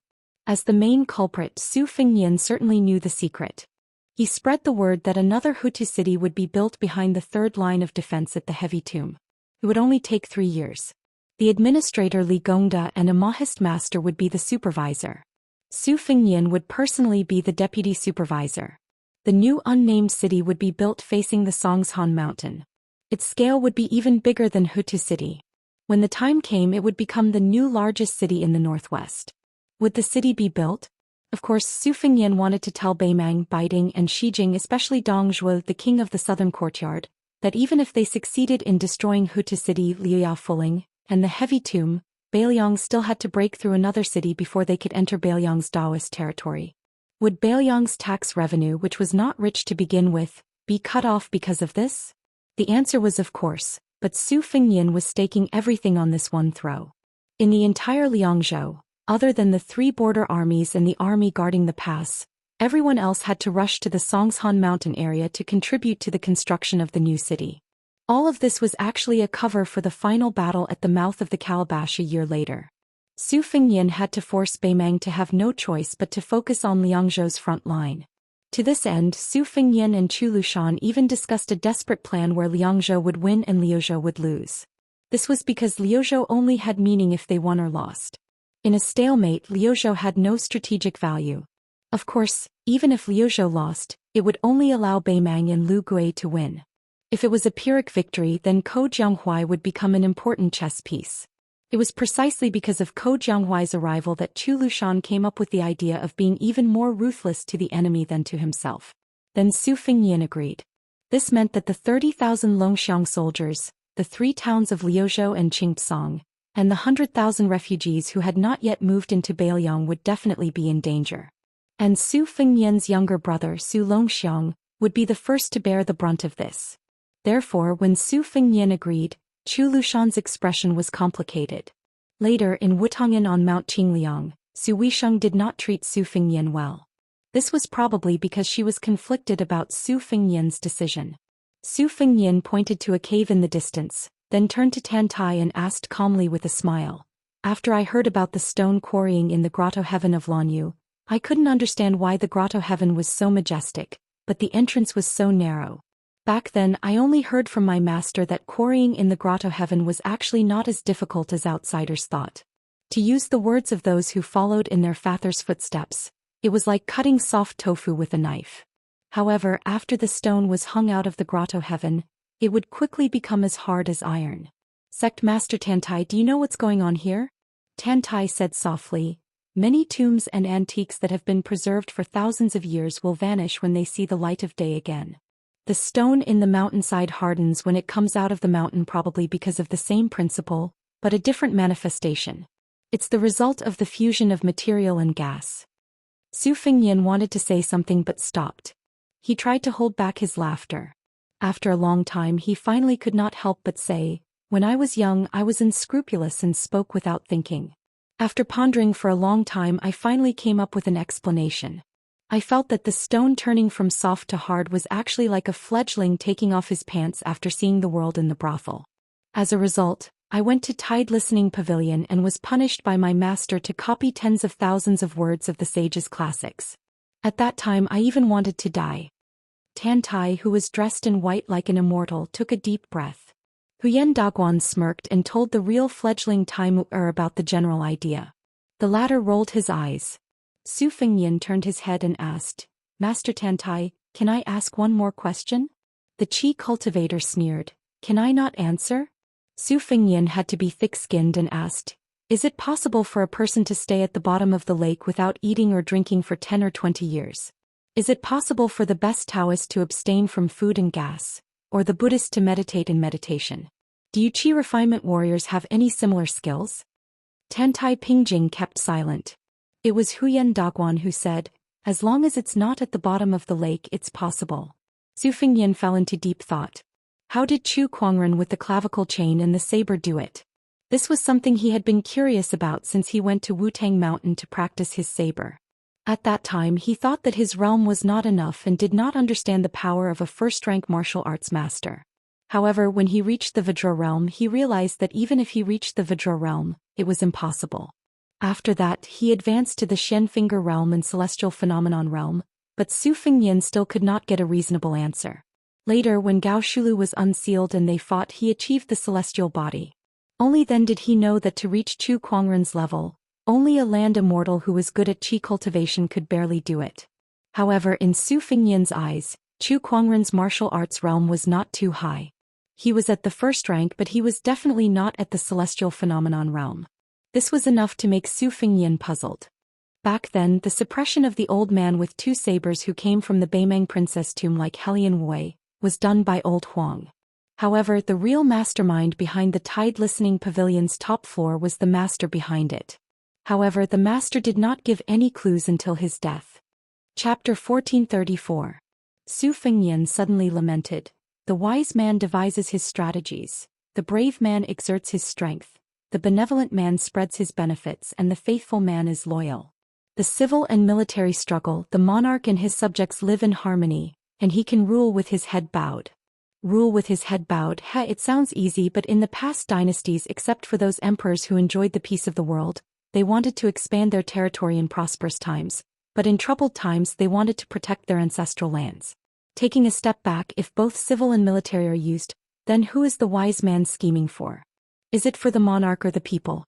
Isn't Zhang Julu's death the price for the nobility of the people and the monarch of the people? If the brave man exerts his strength, will he be greedy?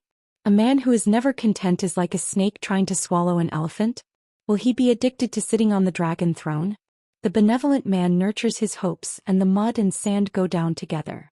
Is he fishing for fame? For example, like this old man of the Song family, who steals copies of memorials to the imperial calendar in order to leave his name in history. If the faithful man is loyal, will there be officials who are foolishly loyal and actually bring disaster to the country? Su Fengnian mocked himself. Who doesn't want to be an emperor? When I was young, I often thought that other than the dream of being a hero, which is now gone, the next dream was to be an emperor. Once I had the power of the dynasty in my hands, I could kill all the eyesores in the world and all the women in the world would be mine. How refreshing would that be? However, as time passed, I realized that being an emperor really wasn't easy. Zhao Zhuan's grandfather wanted to kill Su Xiao. Zhao Zhuan's father killed the Han family of Ji province. And before he died, he had to kill Zhang Julu before he could rest in peace. Zhao Dun and Li Yong didn't accept Li Xiaoxin's new calendar from the 2 Zen temples, and didn't choose to let the world have 60 more years of peace. Instead, they let the descendants of the Zhao family have a few more years of imperial power.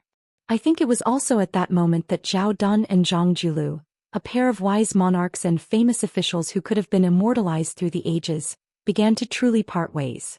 Only then could Zhang Julu make up his mind to seek death, and Zhao Dun forced himself to let Bai Yan die.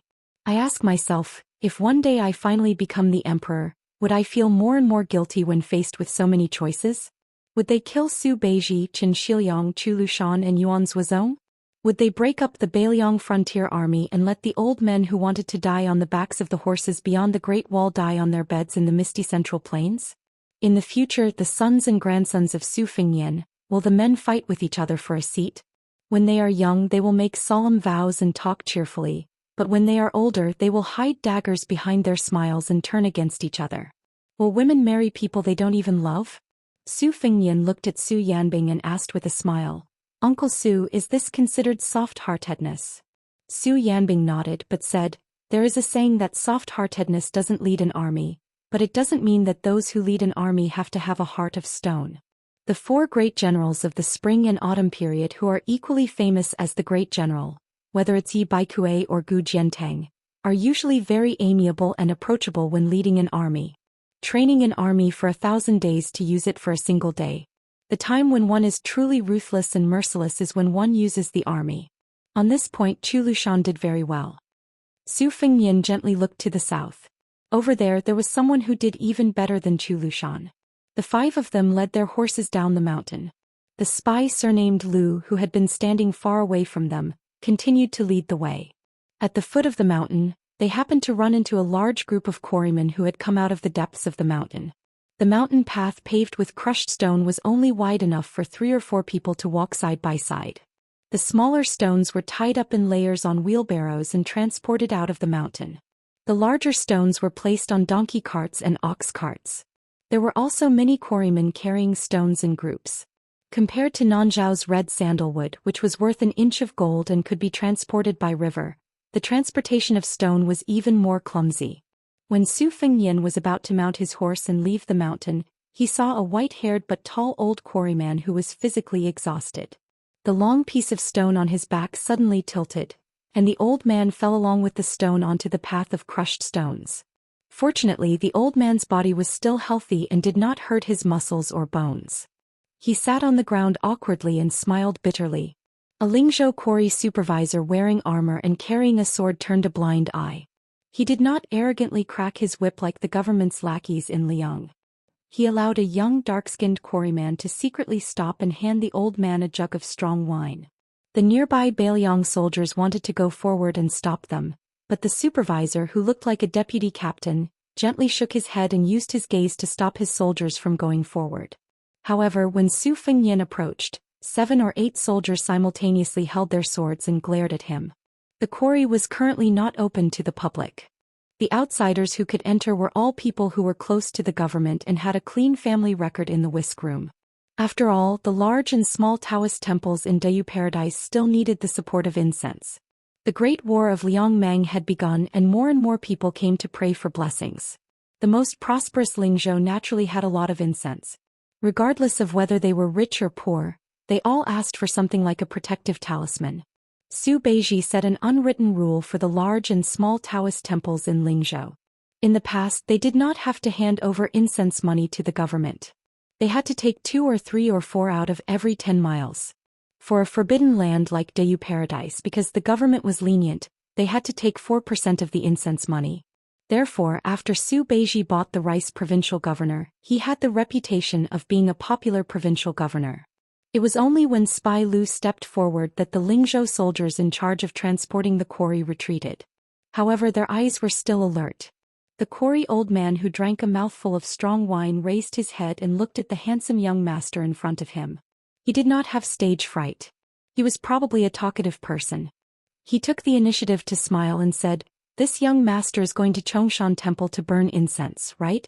It's not that I want to put in a good word for Xianxia Temple, but the marriage fortune sticks there are very effective. These years I have seen many young masters and ladies come back after making their wishes." The old man's outrageous grandson also managed to find a pretty good granddaughter-in-law for the old man after winning the lottery at the monastery. Nowadays, people in Lingzhou say that other than Wudong Mountain's fortune sticks, everything else is the most effective. In terms of marriage fortune sticks, it will be Xianxia Temple's turn. Speaking of which, the extremely hospitable old man unconsciously raised his hand as if he wanted to invite the young master to drink a mouthful. However, he quickly pulled his hand back. It was clear that he realized that this kind of green ant wine that could be bought for 20 copper coins was expensive for quarrying people like him, but how could a young master like him drink it?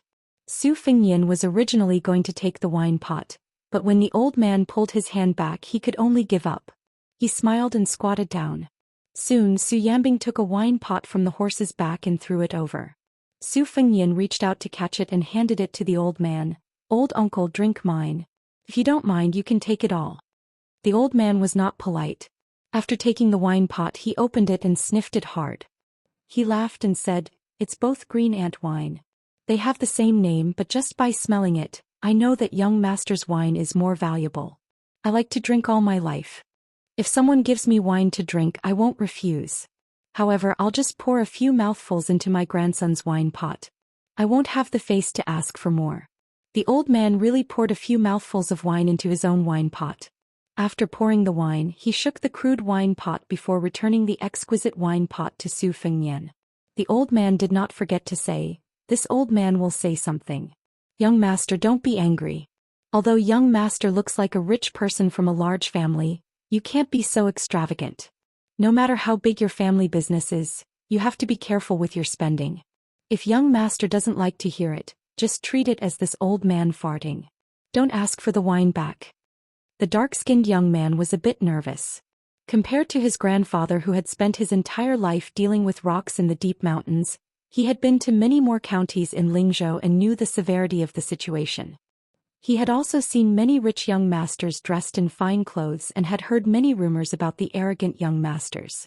Although everyone in Lingzhou knew about the embroidered roaming cavalry that had locked up many rich young masters, this young stonecutter was still quite nervous when he was in close proximity to someone of the same age who had a high family background.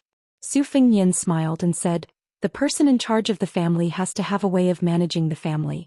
"That's right, old uncle. I heard that your Big Fish Mountain quarry can only mine 80 pounds of rocks a day. Although there are 25 miles of mountain roads in 2 trips, it shouldn't be too tiring. Why does old uncle have to carry 100 pounds of rocks in one trip? The young stonecutter did not want his grandfather to say too much to an outsider, so he reminded him, "Grandfather, we need to move." With the help of his grandson, the old man knelt down and tied the leather rope that was used to tie the rocks. After he slowly stood up, he turned his head to Zhou Xian and said with a smile, "The provincial governor did have such a rule, but young master might not know." The quarry also said that after completing a mission of 120 pounds of rocks, if you carry an extra 10 pounds of rocks, you will be rewarded 1 copper coin. This old man, my grandson, and my 2 sons, the 4 of us together can carry an extra 4 to 500 pounds. That is 40 to 50 copper coins. For our family, this is not bad. This old man still has some strength, and my sons and grandson are filial. They only let this old man carry 1 trip. Isn't this because they want to carry 20 to 30 pounds of rocks in 1 trip? It will be slower, but it will also be good to earn 2 or 3 copper coins. The government has also been very straightforward in paying the bill, so we have more motivation to work. Zhou Xian smiled and nodded. Chapter 1435. Perhaps it was because the old man had drunk a few mouthfuls of good wine and still wanted more. His smile was simple and honest. In the end, he said to Zhou Xian, "However, this old man is already so old. Whether or not I earn those 2 or 3 copper coins doesn't really matter.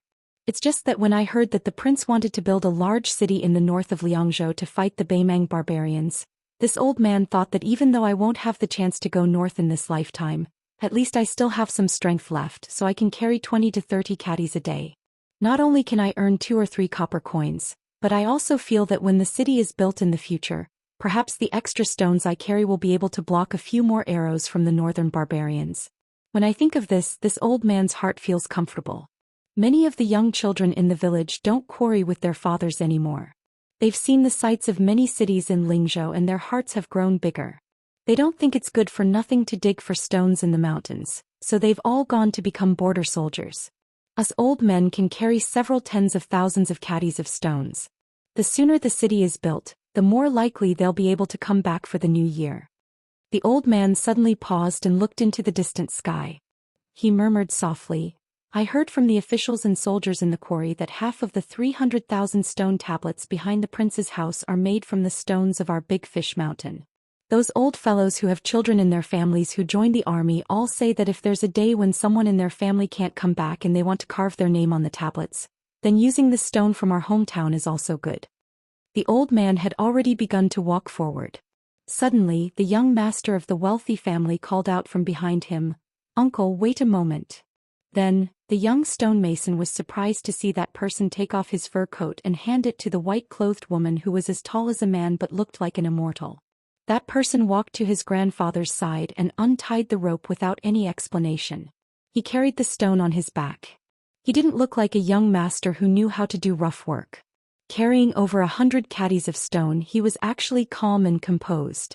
Behind that person, there were 4 people with extraordinary auras who leisurely led their horses forward.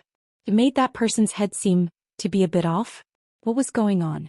The dark-skinned young stonemason was momentarily distracted. Could it be that the hedonistic young masters of Bailiang were also easy to talk to? On the other hand, the old stonemason was more at ease than his grandson. He lived to 70 years of age. Perhaps the more he spent time with dead things, the more he could see the black and white of people's hearts. He didn't know if the young master who gave him the wine was a good person or...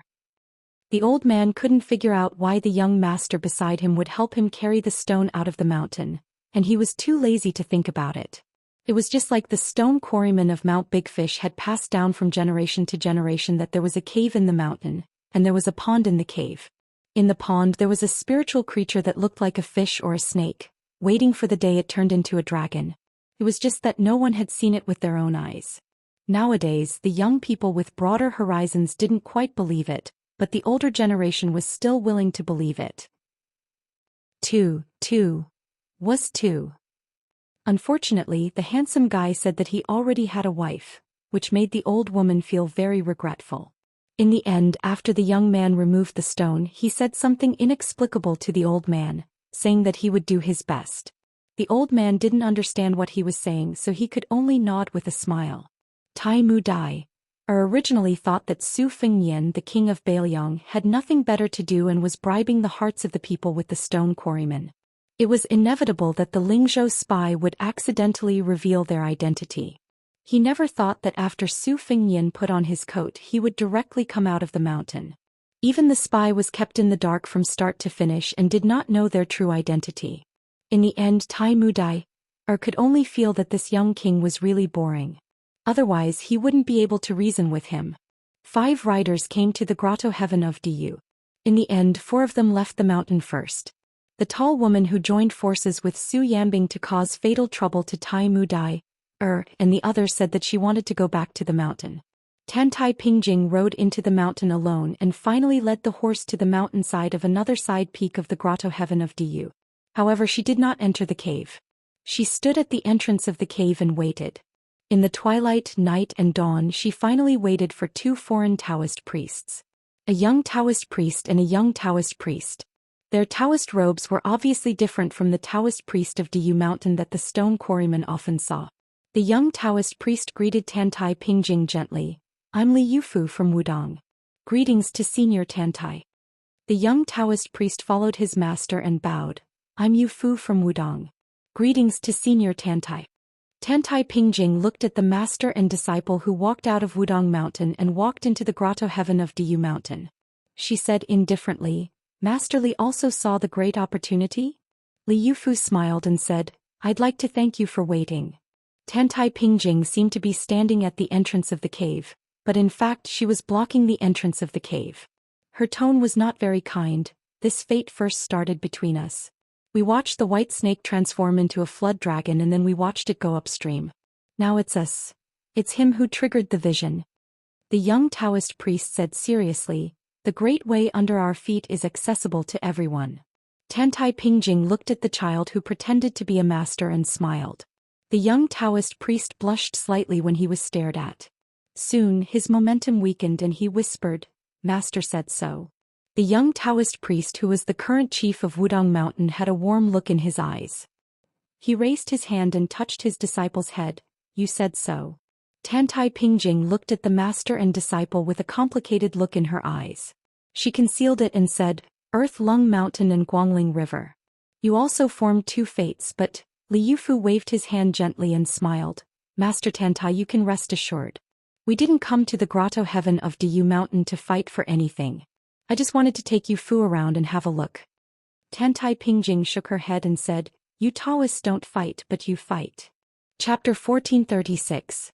Tantai Pingjing looked at the young leader of Wudong who was not anxious and said slowly, "In the past the great Qin dynasty has always advocated the same kind of celestial beings. Your Taoist sage took the lead in proposing that heaven and earth are heartless. My master once commented, 'The true meaning of this is that heaven and earth have no kindness or malice to people.'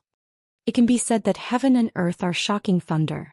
Later generations, based on their preferences, misinterpreted it as being able to become a sage and treat all things in the world as dogs.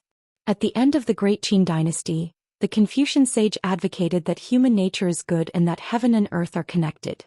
However, the root of it is only a tendency to return to the same kind of celestial beings. Huang Sanjia called it, removing the clouds to see the moon, instead of removing the clouds to see the sun. As for Buddhism, it is a foreign religion. Let's not talk about it." Tantai Pingjing's eyes suddenly sharpened and stared at the leader of Wudong. "You Li Yufu want to make decisions for the world by your own will. Do you really dare to say that you are not wrong?" Li Yufu said calmly, "Doing things by yourself, right or wrong, is more reasonable than others asking you to do good or bad things."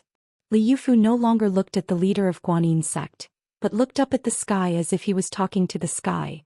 "The living of heaven and earth are neither sad nor happy.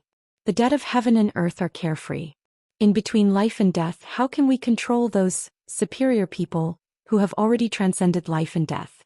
Born and dying in heaven and earth, we should not ask how to live forever. We should ask why we were born and how to live better. The courtesy of Confucianism, the purity of Taoism, or the mercy of Buddhism.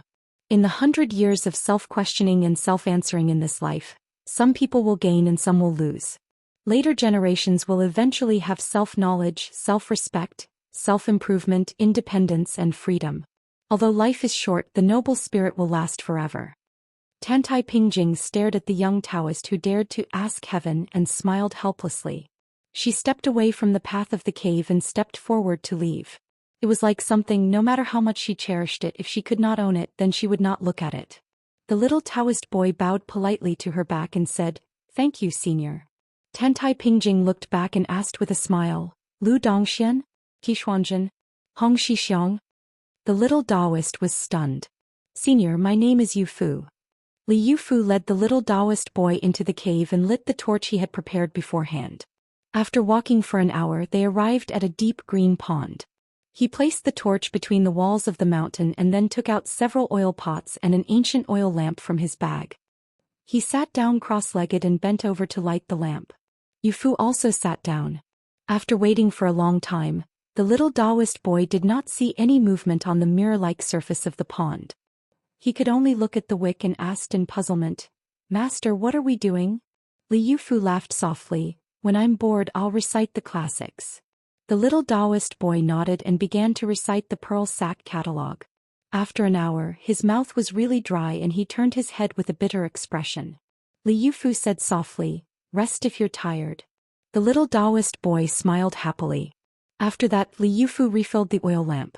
Yufu, who had eaten some dried dates to fill his stomach, was already sleepy. Li Yufu let the child rest on his lap and slowly fell asleep. Li Yufu also closed his eyes to rest. The surface of the pond rippled slightly. Then a small fish with half red and half white jumped out. The shape of a carp could be vaguely seen and its two whiskers were extremely long. It swam to the edge of the pond and its whiskers swayed gently. The fish scales on its body were shining like dragon armor, shining brightly. Li Yufu opened his eyes and smiled. "After we parted at the Guangling River, you and I meet again." It swayed its whiskers and white tail cheerfully. Li Yufu said softly, "I'm willing to protect you from the river to the sea and help you become a dragon. If the future generations suffer from a drought, are you willing to create clouds and rain for the world? If there is a king who is heartless, are you willing to warn him on behalf of the heavens? If you feel lonely, will you still not stir up trouble? If you can't overcome each other, will you live in peace with the world?"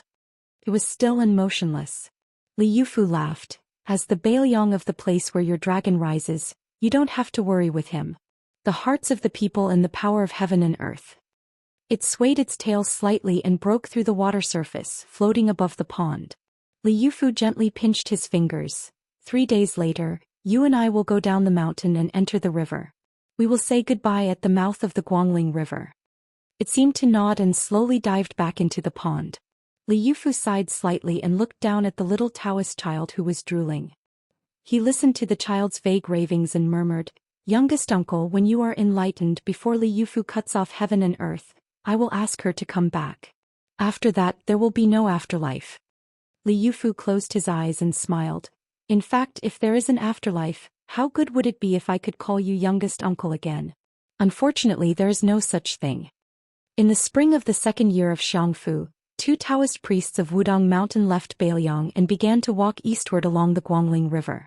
Wherever they went, there was a spring rain that was as precious as oil.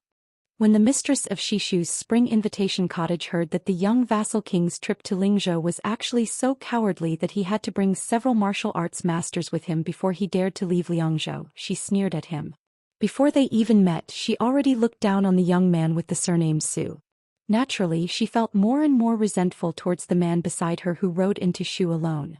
However, when she accompanied 2 of the most legendary men in the world and saw the 5 riders appear in her sight with her own eyes, there was no reason for this woman to recognize that person at first glance.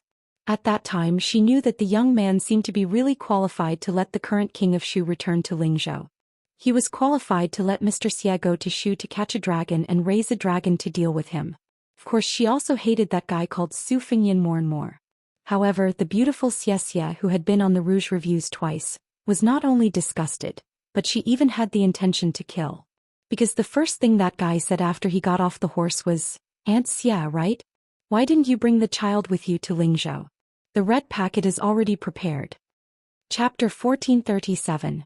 Compared to the 2 prefectures where the smoke of war was imminent, Lingzhou, which was the backyard of northern Liang, still had many handsome men and beautiful women going for a walk in the spring.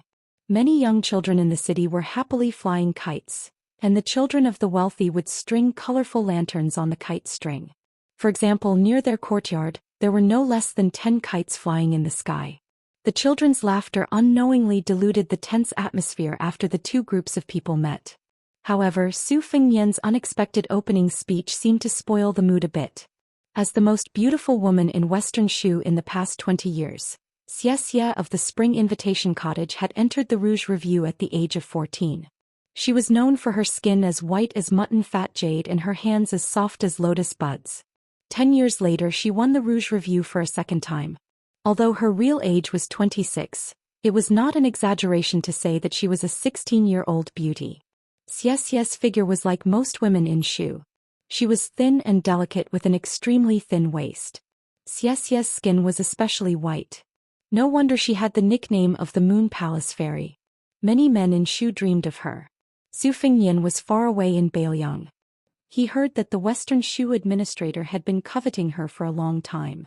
If Qin Jibao had not been the vassal of Western Shu and became the guest of honor of the Spring Invitation Cottage, Xia Lingzhen would have become a caged sparrow in the administrator's mansion after she died at the hands of Su Fengnian by the Spring God Lake. After Su Fengnian teased him, he led the horse forward. He did not immediately look at the man in white standing in the middle of the three people at the door. Instead he looked at Xia Guanying, who looked like a middle-aged Confucian scholar. His courtesy name was Xu Yang and his nickname was Flying Fish. He and Li Yishan were once called Northern Xia, Southern Li. They commented on each other's romantic life. Of course, what interested Su Fengnian the most was not this person's extravagance in catching and raising real dragons, but his identity as the father of White Fox. For some reason White Fox Face said that he was dead. Moreover, he did not take Xia Guaniying's surname but Nangong. Naturally, this was another matter of confusion. As for why Qin Jibao wanted to meet him, Su Fengnian could guess a little. This was because the third son of Heaven's favored son who had the potential to sit on the dragon throne was the king of Yanqi, His Royal Highness Zhao Zhu, the little beggar from back then. If Qin Jibao wanted to legitimately walk out of Western Shu, he would have to make use of the situation in West Chu and become the key figure who would break into the capital of West Chu before the southern Xinjiang army. Beiliang would have to play a key role in this matter. If Su Fengnian was determined to contain Western Shu's military forces, then Zhao Zhu's chances of success would be far greater than Qin Jibao's. Of course, this time Western Shu definitely did not come here to beg for help. Instead, they wanted to make a hidden exchange. As long as Beiliang did not drag Western Shu's entry into the Central Plains, then Western Shu would not cause trouble for Beiliang's backyard during the Great War of Liangmang. This would test the tacit understanding between the two sides. If both sides agreed, then everyone would be happy. However, as long as either Su Fengnian or Qin Jibao was unwilling to take a step back, then after today, the two sides would completely fall out and fight to the death. Beiliang would be attacked from both sides, and Western Shu would also miss the opportunity to seize the throne in the Central Plains. Perhaps this would be an awkward situation where one steps slower than the next.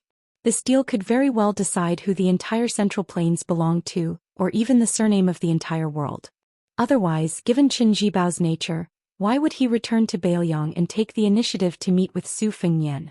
Moreover, it was most likely Xia Guanying who instigated this white-clothed military saint to leave Shu and enter Liang. It was probably because Xia Guanying was Qin Jibao's trusted aide and understood the importance of this meeting. Thus, even though Su Fengnian's teasing made her seethe with anger and hammered her weak spot with a hammer, she still didn't show any displeasure. The group entered the luxurious Jiangnan-style residence. Su Fengnian and Qin Jibao walked side by side at the very front, followed by Tantai Pingjing and Xia Guanying, and finally Xia Guanying and Su Yanbing. Huyen Daguan and Tai Mu Dai didn't follow. Huyen Daguan said that it didn't look like he was going to fight immediately. He had to go to the streets of Lingbei City to buy some strange objects for his wife and daughter. Then this Beimang martial grandmaster directly left. In reality, on this trip to Lingzhou, Huyen Daguan had already made it clear to Su Fengnian on Mount Qingliang that he wouldn't help Beiliang kill anyone. However, if Su Fengnian's life was in danger, he would step in to save him. Su Fengnian naturally wouldn't ask for anything. For a martial artist like Huyen Daguan, who was extremely close to Wang Xianji's realm, Unless it was someone like Su Yanbing and Chao Chongqing who had too many things that they couldn't let go of, no one would care about the world. For example, although Dong Tai was a relative of Su Fengnian, he was also unwilling and disdained to care about the trend of the battle between Liang Mang and Liang Mang. It was the same for Sui Xiegu. The reason why he stayed in Beiliang was probably because he wanted to occasionally show his face to Tantai Pingjing and get scolded. Putting aside the weak Xieguaniang on Beiliang's side, there was Su Fengnian whose realm was damaged, Su Yanbing who was half a step away, and the number 1 Qi cultivator Tantai Pingjing. On Shishu's side, there was Qin Jibao who was uncertain whether he had already transcended mortality and entered the divine realm, and Xia Guaniang who was ranked first on the Immortal land painting. They should be evenly matched. The 6 people sat down in the quiet courtyard. As a woman who had been on the ranking list twice, Xia Guaniang really had too many praiseworthy unique skills. Among them, the tea she made was called Yuhua tea. Xia Guaniang's hands had the reputation of lotus buds, and she was proficient in the tea ceremony. Countless Taoist immortals in Shu praised her tea as neutral and clean, with high charm and tranquility. When you drink it, the wind blows in your armpits as if you have become a feather and fly. The tea leaves that Xia Guaniang used to make the tea now were the number 1 treasure of Mount Fire, the Priming Spring Tea. The tea utensils and tea sets that she brought from the Spring Invitation Cottage were scattered, and there were as many as 18 of them. They must be the set of priceless 18 scholars. Even Su Fengnian had to admit that the tea made by this Western Shu woman in front of him was indeed pleasing to the eye. Her every movement was graceful and most importantly, it contained a kind of meditative and forgetful feeling. No wonder the Western Shu Taoists praised her so much. Xia Guaniang was the first to drink a mouthful of tea. After putting down the cup, she was the first to break the silence. Without any superficial pleasantries, she went straight to the point. Chao Chongqing is well aware that if West Chu wants to attack Tai and city in one go, they cannot lose a single battle. Otherwise, the entire Guangling Road situation will rapidly take a turn for the worse. At present, the Mo sword formation, which was born out of the great halberd warriors, has already surfaced. Several of the main forces of field battle cavalry have also appeared. Excluding the Navy's 60,000 soldiers, West Chu has 170,000 soldiers on land.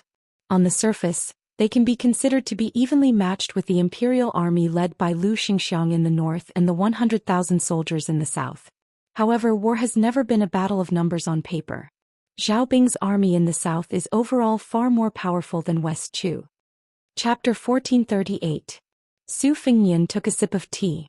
It was refreshing. His fingers swirled the rim of the cup and he said with a smile, "The situation is still equal. Chao Chongqing's navy will definitely swallow up Prince Guangling Zhao Yi's navy. After they merge, the Guangling River with the Guangling Navy will block the advance of the southern border army to a great extent. Xieshi has West Chu's 170,000. Against the inferior Lu Xingxiang they have a great chance of victory. After that, it would depend on whether or not the Qing province navy could help the southern border's army cross that natural moat. Otherwise, Chao Zhangqing would fight his way all the way to Grand Peace City, and Gu Jiantong's 2 vast border armies would also take advantage of the situation and head south. This was also the reason why the imperial decree of peace allowed northern Mang's 2 easternmost generals to hold their bulls, and why they had to feign weakness in front of Ji Bei's Yuan Tingshan. In this kind of rapid development, other than Gu Jiantang, the other factions are distant water that cannot quench the immediate thirst in the eyes of the court. Xia Guaniang seemed to have a card up his sleeve. He shook his head and said, "The Qingzhou navy may not be unable to fight. Lu Xingxiang is not ordinary." Su Fengnian looked at the middle-aged man with white hair on his temples. For a moment his mind wandered. He was indeed the father of White Fox Face. He was already so old, but he was still able to move the hearts of women. In terms of aura, it seemed that only big officer Chao Chongqing could compete with him. It was not a lie to say that one had a scholarly aura. On the other hand, those true Jianghu people, the old man with the sheepskin fur coat Dong Tai and Huyen Daguan, were worlds apart. Of course, when old man Li was young, he was invincible in both sword and person. Xie Guo laughed involuntarily at this young vassal king who was distracted. He glanced at the calm white-robed man next to him and thought, no wonder Zhao Chongling had chosen him who was surnamed Qin and not His Royal Highness who was surnamed Su. Su Fengnian smiled apologetically and then asked curiously, It is not strange that Mr. Xie has long made plans in the Qingzhou Navy. However, if I remember correctly, when Lu Xingxiang left the Guangling Spring Snow Building, it was Yuan Binshi who instructed him to do so. When the time comes, will he agree to give up the merit of entering and leaving the city? That means whether or not Lu Xingxiang can be promoted from Great General Li Yang to Minister of War. After all, in the future dynasty, Great General is just a nicer name. Ministers with real power are the most popular. Xia Guanying smiled and asked, even if Lu Xingxiang wants to be the king of Beiliang who established the Central Plains, can he do it just because he wants to? What's more, today is different from the past. Even if he successfully besieges the city, he still needs to be busy fighting with that young heir of the southern border. Xianxia is keenly aware of the man she admires and he frowns quietly. She could forget herself when making tea, but she could not forget him. Most women in the world were like this.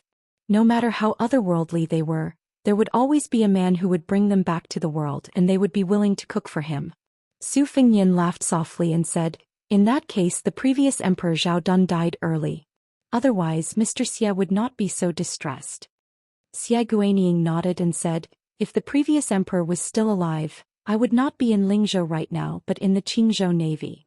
Everyone knew that Zhao Dun was very fond of Qin Jibao. Naturally, if Zhao Dun was still alive, he would not be like the current emperor Zhao Zhuan, who tactfully rejected Qin Jibao's offer of only 10,000 men to go out of Shu to quell the rebellion. There were 2 emperors in the Zhao dynasty, and some things were passed down from generation to generation. For example, Zhao Zhuan treated Beiliang the same way as the previous emperor, which was to exhaust Beiliang's military power as much as possible without affecting the stability of the Central Plains. Otherwise, as long as the Su family of Beiliang was still around, removing the vassals would be a big joke. But some things had quietly changed, such as his attitude towards Qin Jibao, the prince of Shu. Zhao Dun trusted and admired Qin Jibao almost to the point of being paranoid. As a self-proclaimed enlightened emperor, he was incomparably intoxicated by the feeling of, the country has no equal capable generals who are willing to serve me. On the other hand, Zhao Zhuan's attitude turned into fear and suspicion. Xia Guanying, who had been speaking warmly like an old friend, shook his head and refused to continue pouring tea. His aura changed abruptly and his tone turned cold. Previously, the king of Shu and I had deduced the situation of Beiliang. If we evaluated you as an ordinary official, you would only be below average. If you had built a big city south of North Zhongzhong in Liangzhou, you wouldn't even be below average. Su Fengnian smiled and did not say anything. Xia Guanying continued, Beiliang's best plan is to rely on more than 100,000 of the world's most elite field cavalry to succeed in one battle. Su Fengnian asked calmly, Mr. Xie, do you mean to let Beimang's million troops station north of Hutu City in Liangzhou and reenact the Battle of West Rampart? Xia Guanying smiled and did not say anything. Xia Guanying, who acted as the icing on the cake, was a little surprised. This repulsive young vassal king was not stupid. Mr. Xie was not trying to be an alarmist. He and Xia Guanying had once stayed up all night to make a sand table deduction. However, at that time the deduction was based on the fact that Xia Guanying was in charge of Beiliang, not this young man with the surname Su. Under this premise, Beimang did not dare to divide its troops to attack the border from 3 fronts. It only dared to do it in one battle and make a big bet with Beiliang. To be precise, it was with him and Qin Jibao, who was standing next to Xia Guanying. Mr. Xie acted as Dongzhua and Qin Jibao acted as the defender of Beiliang. Both sides mobilized their troops, and it was very similar to the Battle of West Rampart. Both sides kept losing troops and increasing troops, competing to see who would be the first to be defeated. In the end, Mr. Xie tried his best, but still lost to Beiliang, who only had 30,000 cavalry and infantry left. In that shocking armchair war, Liuzhou, Yuzhou and Lingzhou were all reduced to watching a show. All the tragic, treacherous and exciting battles only happened in the north of Liangzhou. However, this was only the first move of that deduction and it had not even reached the middle game. Next, it would be Beiliang forcing the heavily wounded Beimang to turn its spearhead to the Tuliao. Beiliang would go from being Liang's vanguard to an idler, who had several years to recuperate. After consolidating the refugees of Liuzhou, they would join forces and break through the western regions in one go, and take over western Shu and Nanzhao. In the same tripartite balance, Liang and Beimang were constantly depleted, and Bailiang would quickly recover to a strength of 150,000 pure cavalry after regrouping.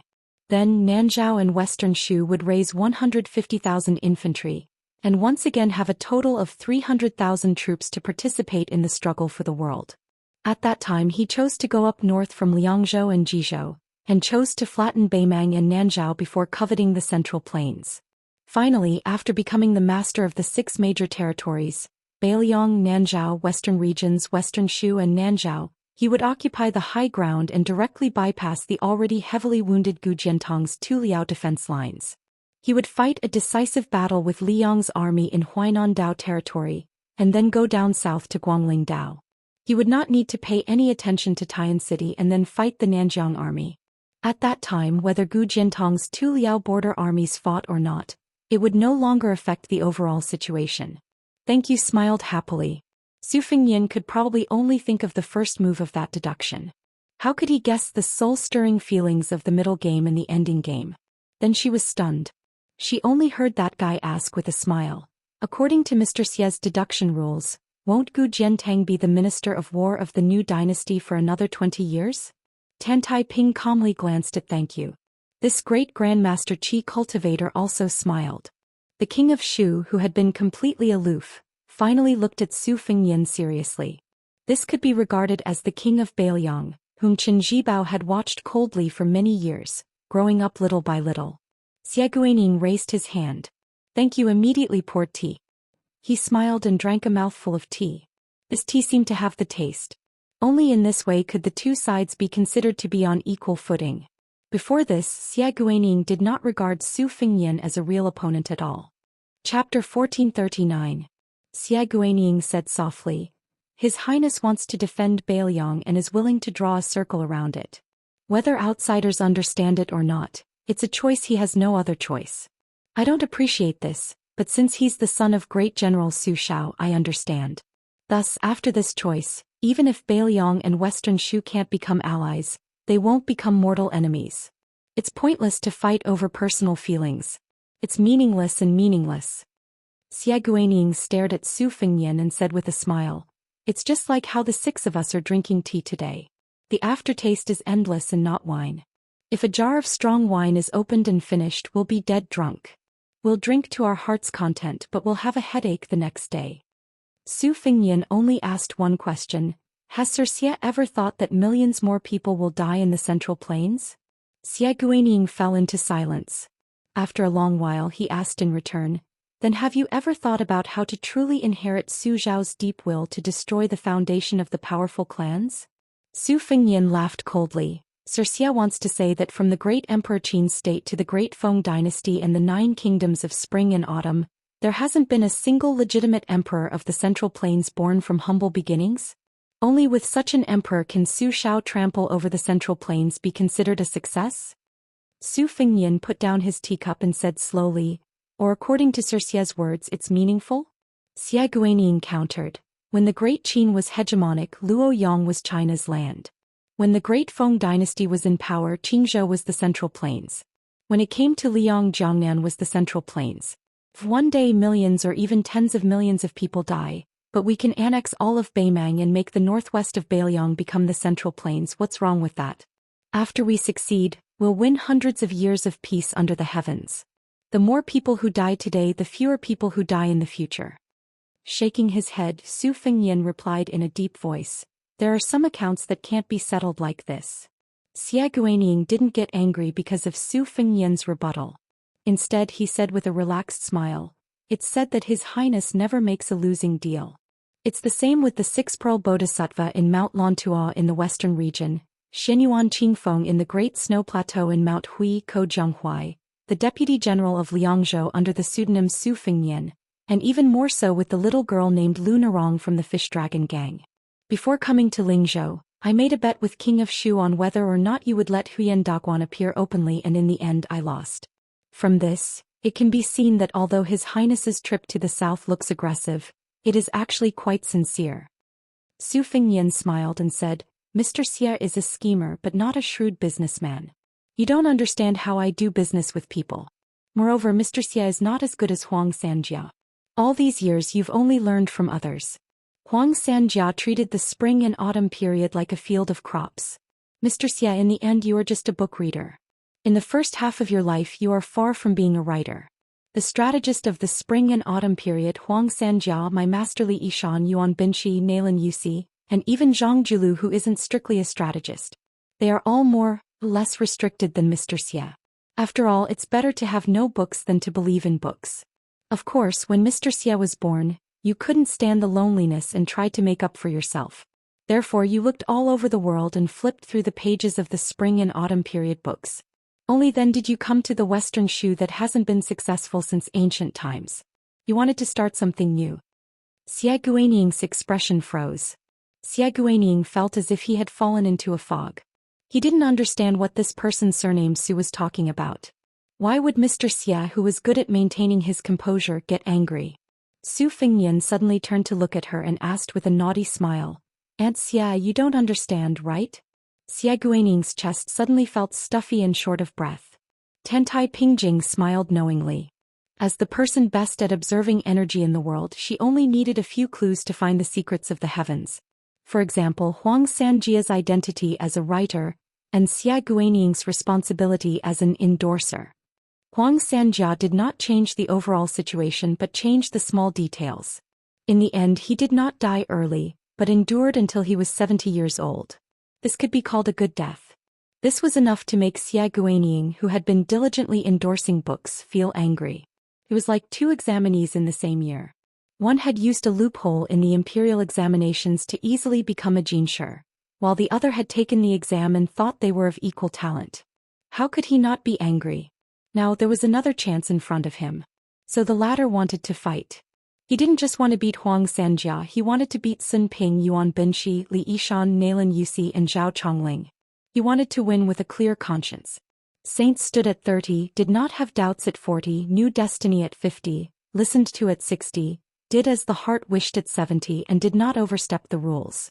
The reason that Tantai Pingjing had left Liangzhou to Lingzhou was because she and Xia Guaniying, who was half a peer, were on the opposite side. She thought that Xia Guaniying's actions were overstepping the rules. As to Xia Guaniying's capture of the Western Shoe Serpent Dragon, that was just a subtle sign that the two would part ways. However, she had not expected this day to come so quickly. Xia Guaniying, who had been exposed, laughed and said in a casual tone, "Wang Yi says Zhao Dun died early. I want to say Zhao Chongling died early." He added, "Li Yishan died late." Su Fingyan said expressionlessly, "As strategists, Yuan Binshi died late." Xia Guaniying looked at this young person and laughed. He asked, "Then dare I ask, did I also die late?" Su Fingyan did not speak, but Su Yanbing and Tantai Pingjing stood up at the same time. Xia Guaniying did not fear this tense atmosphere at all. Instead she felt the pleasure of wanting to see the world in chaos. As to her own life, she did not care about it. Also, she did not feel that standing next to him she would be in danger. She had missed this man's spring and autumn. She did not want to miss any of his games to fight for the world. Xia Guaniying thought that Su Yanbing and the master of the Guanyin sect of the South Sea would fight. He guessed wrong again today. Tantai Pingjing, who was also a woman, looked at her like she was an idiot and asked, "Wait here for death?" Xia Guaniying was about to speak when she was carried out of the courtyard by the tall woman in white like a chicken. What shocked Xia Guaniying even more was that the person who left with them, and the person who should have stayed in the courtyard for that family, Su Yanbing, who was supposed to be their helper. Could it be that the one surnamed Su wanted to fight one against two? Was he crazy? Tantai Pingjing casually threw Xia Guaniying aside and looked at the courtyard. She asked, "Is there really no problem?" Su Yanbing said calmly, "The worst situation is for Huyan Daguan to rush back." Tantai Pingjing said emotionally, "Personally, this is the worst situation, but for Beiliang this is the worst situation." Chapter 1440. Su Yanbing nodded and did not deny it.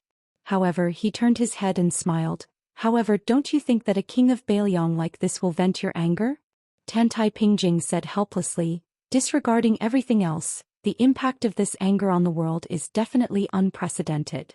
Su Yanbing smiled. "The more it is like this, the more it is worth it for someone like Su Yanbing, who doesn't understand the court and doesn't understand the situation, to choose to stand in Beiliang." Xia smiled coldly and said, A martial arts grandmaster who has dropped a lot of realms and doesn't live up to his name is showing off his bravado. Does he really think that he is invincible? Su Yanbing, who had never argued with a woman, scolded for the first time. What does a woman like you know? Xia was flabbergasted. She could not argue that she actually knew nothing, right?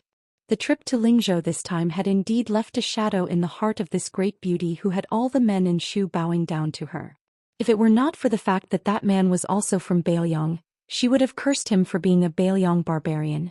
In the busy market, Huyen Daguan, who had been busy picking out a few exquisite items for his wife and daughter, rolled his eyes. He stopped bargaining with the shopkeeper and left the shop angrily. He did not care whether or not he would attract the shock of the people on the street. He grabbed Tai Madai's arm and leaped up. In the blink of an eye, the two of them silently landed outside the house. She complained to Su Yanbing and Tantai Pingjing. What is going on? You can even fight over this? Xia finally found her place and sneered. Oh, a capable helper is here. Are there going to be thousands of Lingzhou soldiers rushing over in a hurry? Huyen Daguan could not be bothered with this woman. He looked in the direction of the courtyard and made a sound of surprise. He muttered, that works too. Tai Madai wanted to say something but stopped. He probably wanted to ask but was too embarrassed to. Huyen Daguan raised his head and stared at the sky above the courtyard. He instinctively used the language of the Central Plains to say, back then I gave you 2 words. You were very stupid and could not understand it after so many years. That is why I had you follow Su Fengyan. I hope that you can get close to this grandmaster who is about the same age as you before walking out. Tai Madai, who did not understand what Huyen Daguan said, was confused. Huyen Daguan quickly realized his mistake. He switched to the northern Mang accent and said angrily, let me teach you a word, outrageous. If you want to surpass Su Fengyan one day you have to get rid of him first. Back then, whenever Li Chungang competed with others, Wang Xianji would shamelessly watch from the sidelines. Many people did the same, but not only was it not outrageous, but they also admired Li Chungang more and more, and then stood at the foot of the mountain to look at the scenery at the top for the rest of their lives. Only Wang Xianji gritted her teeth and followed suit, walked to the top and finally defeated Li Chungang. Oh no, it was a tie back then. Li Chungang was disheartened and gave his position to Wang Xianji. After that, Wang Xianji was even rarer. She didn't stop and her cultivation rose by leaps and bounds. When one reached the peak, one still had to climb the mountain. Actually, I also understood this principle, but I didn't have the heart to do it. There is a young man called Fuding in Liyang. He has inherited half of Wang Xianji's legacy in Eastern Sea's martial emperor city. However, after he lost to Su Fengyan, he has not reached the level of ridiculous yet. But you are not much better. There is nothing you can do about it. Compared to me, your comprehension really makes one feel despair. Hearing Huyen Daguan's long-winded ramblings, Tai Madai smiled. In this world, the only thing that made him feel more intimate than the cheap sword at his waist was this old man's self-praise and belittlement. However, when he saw this man fight for the first time, after receiving 2 strikes from Su Yanbing, Tai Madai had to admit that Huyen Daguan was the most wasteful person in the world. Huyen Daguan suddenly sighed softly. Silly boy, I don't expect you to surpass Su Fengyan in this life. But you must follow closely behind him. Tai Madai held it in for a long time. Finally, he mustered up the courage to say what was in his heart. Tai Madai, my swordsmanship from the very beginning was the only one in the world. I don't need to learn from anyone. Huyen Daguan was stunned. He turned to look at this young man who came from Beimang like him. He patted his shoulder and said, I underestimated you. Very good. Huyen Daguan rubbed his chin and said seriously, no wonder Huyen Daguan, chose you. Turns out that our temperaments are similar. You made me ask myself from time to time when I was in Liyang. Was I blinded by lard and blind to give you advice back then? Just based on this, you will definitely be number 1 in the world. Xianxia, who was not far away, was completely stunned. This shameless and attentive fellow was that Northern Mang great grandmaster who was respectfully referred to as one man, one sect. The martial arts genius who was said to have the potential to replace Tuoba Bodhisattva and compete with Wang Xianji for number 1 in the world? Then he felt a little dispirited and powerless. He felt that it was better to return to the land of Shu as soon as possible. The men of the outside world, from the one surnamed Su to Su Yanbing to this Huyen Daguan, were all bastards. In the courtyard, Qin Zhibao still did not move. Xie Guaniying sat upright and still. However, this scholar who had reached a high realm did not show any signs of facing a great enemy. Su Fengnian looked at the tea in his cup. With a thought, the water rippled. There was once a Beimang whose sword aura was close to yellow and green. He delivered more than half of his sword and 16 Buddhas were born. Su Fengnian said sarcastically, "So there is such a scholar." Then he gently raised his cup and drank the tea in one gulp. Then Xie Guaniying, who could be said to have seen the vicissitudes of life, could not help but gasp in amazement when he saw this scene. Countless guests appeared out of nowhere in the courtyard. There was an old man wearing a sheepskin coat who seemed to be standing on top of a mountain and shouting, "Sword come!" There was a middle-aged swordsman riding a donkey and holding a peach branch. His flying sword circled around him. There was a burly old man with snow-white hair standing with his hands behind his back. An old man with a pair of long eyebrows sat cross-legged and looked like he was eating a sword. There was a short old man with missing front teeth who walked with a box on his back. There were 3 Taoist priests who were different in age but had similar expressions. They stood side by side. There were 3 Wudong Taoists who wore the same Taoist robes. One of them lowered his head and frowned to interpret the lot. One of them looked at the same level and stretched out his finger to break the river. There was an old man with empty hands. His sword arrived as soon as he came. There was someone standing in the middle of the thunder pool where purple gas rose. There was a talisman general in red armor who looked solemn. There was a woman in a green robe who seemed to be leaning on the railing and looking into the distance. There was a stalwart man who held a spear and faced the north. There was an old man in a python robe with his sleeves wrapped in red silk. There was a tall old man who wore a cold saber on his waist. There was a continuous stream of people appearing. The courtyard could be considered spacious. The ground was full of people and the air was also full of people. In the end, there was even a sickly and haggard scholar sitting on the stone bench beside Xie Guaniying. He seemed to be mocking Xie Guaniying. These dozens of people spoke together about the free and easy style of the spring and autumn period. Chapter 1441. Xie Guaniying was neither frightened nor idle. He was still in a leisurely mood as he spoke tirelessly, commenting on each of the distinguished figures. Finally, he looked sideways at the withered scholar sitting to the side. He raised his teacup and laughed. "When you and I parted in Jiangnan, your hair was still white. You said you would lead hundreds of old soldiers out of Liaodong to take a look at the army of the Su barbarians. At that time you Li Yishan were in high spirits. After all these years you ended up like this, neither a human nor a ghost. Even in death you were not at ease. What are you planning? Do you really believe that if Beiliang defended the country, it could exchange for the so-called eternal peace of Mount Huanglongshan? You have to know that a dynasty that can last for 400 to 500 years is already an extremely long-lived dynasty." Xie Guaniying seemed to be able to drink the wine and was drunk. He raised his voice and laughed boldly. "Li Yishan, oh Li Yishan, I told you a long time ago that if you really joined the army of the Su family, then the person you assisted in your later years would only be a northwest vassal king who died early. He would only leave a bad name in the official history after he died in battle. He would also drag you down to the bottom of the ranking of future meddlesome strategists, even worse than Nalen Yusi who traveled the Great River with you. It's a pity that you never believed in prophecies and ghosts. Even after I predicted Sun Ping's death, you still didn't believe it. You said it was only because Sun Ping's technique of ruling the country was wrong. His death was decided by man and not by the heavens. You've always been a stubborn person. No wonder in this life the older you get, the more unhappy you become." Xie Guaniying retracted his gaze and looked at Su Fengnian opposite him. He sneered, "What, you think you're so great because you have more people? Are you so forgetful that you forgot who was ranked before you on one of the most important treasures of the Guanyin sect, the immortal map of the land of God? You used the fusion of the 3 sects of Ancestor Lu as your goal and used Buddhism as your foundation to make a great visualization. You invited so many people from your previous life. It's quite spectacular.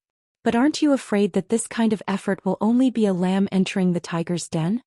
Su Fengnian sat upright and still. He said calmly, "Among these seniors some are scholars and some are not. Some are dead. Some were already dead while others were still alive. Among them the dead could continue to live but they were already dead. The way they appeared today meant that in the eyes of Su Fengnian, they were truly outstanding. In your opinion, perhaps my Su Fingyan stubbornly defending Bailiang to the death was a lack of ambition, and my masterly Ishan staying in Tide Listening Pavilion for 20 years was a trap of his own making. Su Xiao, with his 300,000 border soldiers, was a fool not to fight for that chair. I don't find it strange that you think this way. Everyone has their own aspirations, their own desires, and their own thoughts. I just want to tell you something. Everyone has their own way of living. It's not up to you, Xie Guanyin, to do it just because you think it's interesting. It's hard to live a happy life. It's hard to live according to your own wishes, and it's even harder to live according to others' wishes. If you want to do business with me, Su Fingyan and Bailiang, you should at least figure out what kind of person I am. Since there's not much difference between our positions, how can there be business in the world that forces people to buy and sell? Su Fingyan suddenly laughed. Mr. Xie, you've been living a carefree life. You probably don't know what it's like to walk in the mud with your feet. Not long ago he had teased Xie Guanyin about whether or not he understood. Now that he said this, it seemed especially murderous. Xie Guanyin looked around, his expression cold. Su Fingyan narrowed his long and narrow eyes. If Sir Xie thinks that these people of the council are just for show, you can give it a try. Let's see whether or not they'll become supplements for the King of Shu to ascend to the celestial realm. Qin Jibao, who had been slowly sipping his spring tea, suddenly put down his teacup. The teacup made a soft sound as it hit the table. Xie Guanyin snorted coldly. According to your highness's habits, shouldn't I say that the deal is over, but the benevolence is still there? Su Fingyan smiled and asked in return, you're really not going to fight? Then you'll be leaving empty-handed after coming here in high spirits. Xie Guanyin turned to look at the man in white, who shook his head. Xie Guanyin was slightly helpless, but he didn't show any weakness. Water without a source, no matter how much there is, it can't withstand squandering. Let me give you a word of advice. Your highness's stance should be used to deal with Tuoba Bodhisattva. The people around Su Fingyan gradually dissipated. He stood up with a smile and asked, then let's stop here? Xie Guanyin sat still and said with a cold expression, forgive me for not seeing you out. From beginning to end, Qin Jibao didn't say a word. Outside the door, Su Fingyan was about to pass by Xie Guanyin, who had an inquisitive look on her face. He stopped and smiled. Aunt Xie, do you never want to come to Bailiang again? That's right. There's little water here and there's a lot of wind and sand. It's bad for the skin. You weren't on the Rouge rankings in the first place. If another young woman stole the title of the #1 beauty in Shu, I'll feel guilty. Xie Guanyin sneered. The great king of Bailiang is fussing with a woman like me. How magnanimous of you. Su Fingyan smiled warmly and said, it's my fault. Finally, to tell you the truth, Aunt Xie's tea brewing skills are truly unique in the world. It's such a big technical job that I can't reward you. Xie Guanyin wasn't sure if this bastard was speaking from the bottom of his heart or if there was a knife hidden in his smile. However, deep in her heart, there was still a trace of self-satisfaction that she didn't want to admit. The five of them mounted their horses and left. Tan Taiping looked calmly at the pale Su Fingyan and glanced at Huyen Daguan. She frowned and said, why do you have to show off your courage? Xie Guanyin is much stronger than me in terms of combat ability and realm. If we really fight, your technique is more of a competition of realms. It's the strongest technique that Xie Guanyin can't be more familiar with.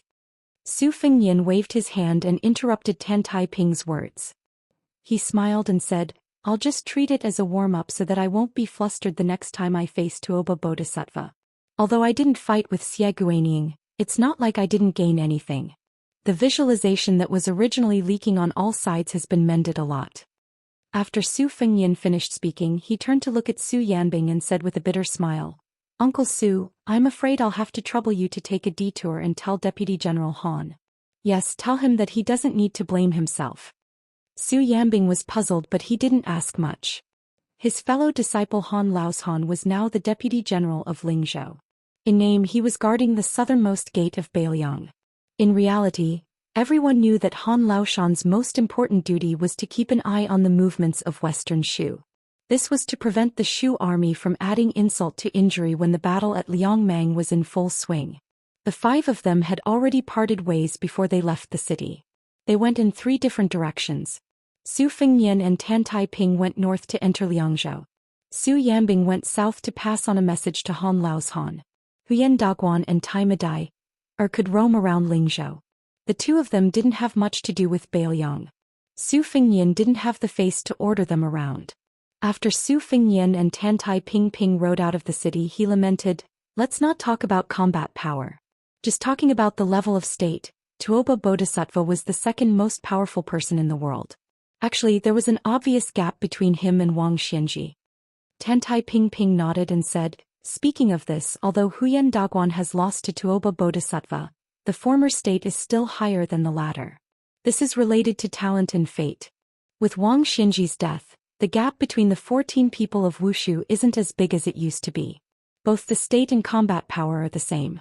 Of course, Tuoba Bodhisattva is the number one in terms of killing. It's the sneaky Xie Guanyin who has been working for others for many years. His state is the highest. You and Huyan Daguan are close behind for the time being." Speaking of this, Tantai Ping paused for a moment. It was as if she was hesitating whether she should reveal the secret. Su Fengnian smiled and said, "Are you trying to say that Chao Chongqing will be a flash in the pan and Chen Jibao will also surpass him later?" Tantai Ping did not know why, but as she stared at this young man whose hair had turned black again, she felt that he was more and more distant from the past. Su Fengnian's lips curled up. He did not hold the reins and habitually kept his hands in his sleeves. He looked into the distance. "Don't look at me with such a pitiful gaze. That Xie Guanyin has been looking at me for a long time." Tantai Ping blurted out, "If you really find it annoying, then beat up Xie Guanyin first." Su Fengnian did not know whether to laugh or cry. A woman was a woman. She was like a fairy. She could also be rude and unreasonable. Tantai Ping laughed. She should have realized that she was being unreasonable.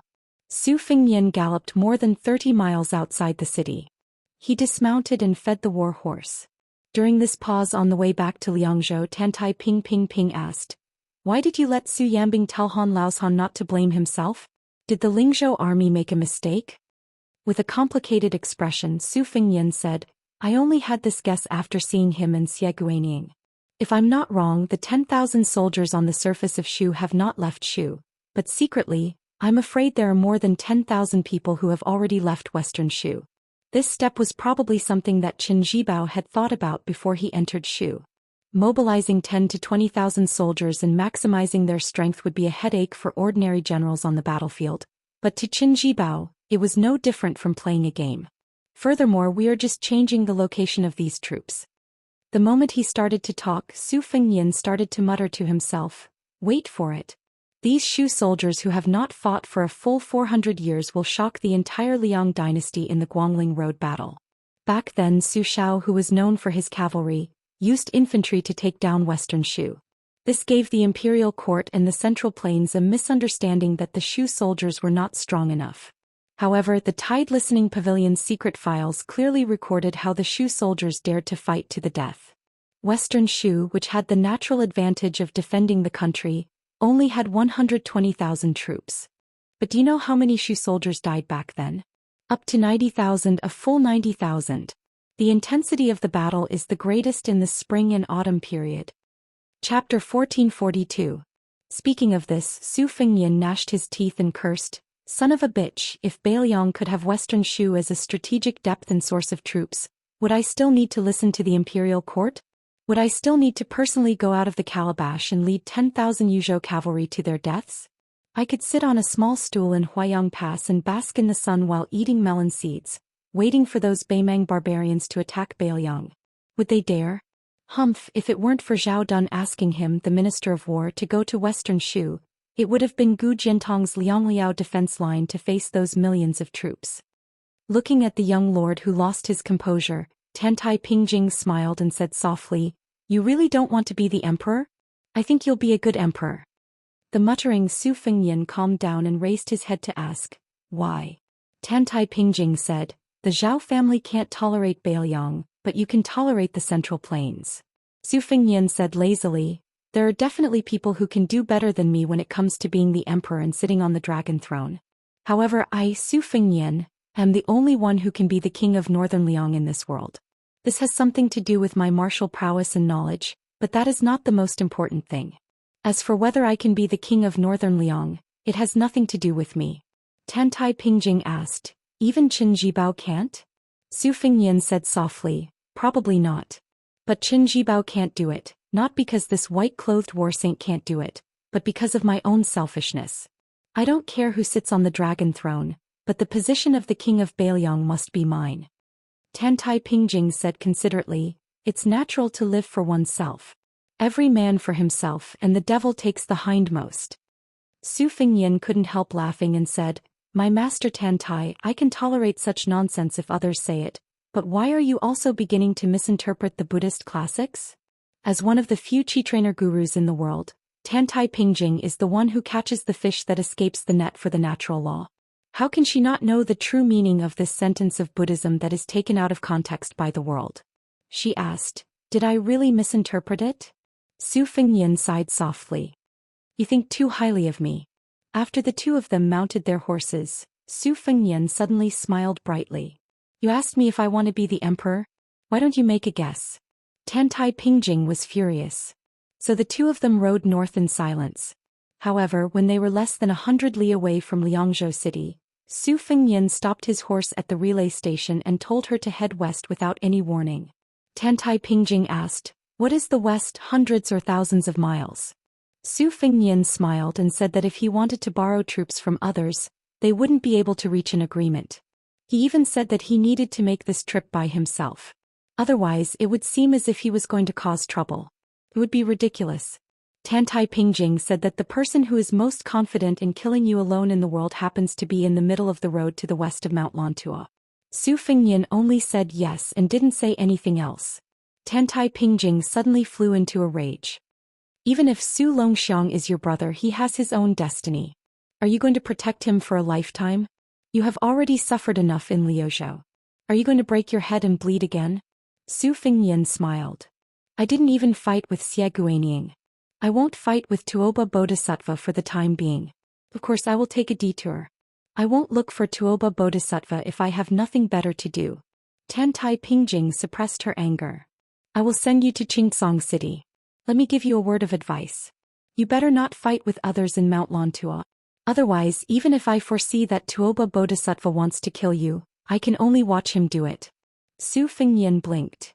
Actually, I was waiting for you to say this. Tantai Pingjing's expression was extremely ugly. It was obvious that this Qi refinement grandmaster was enraged.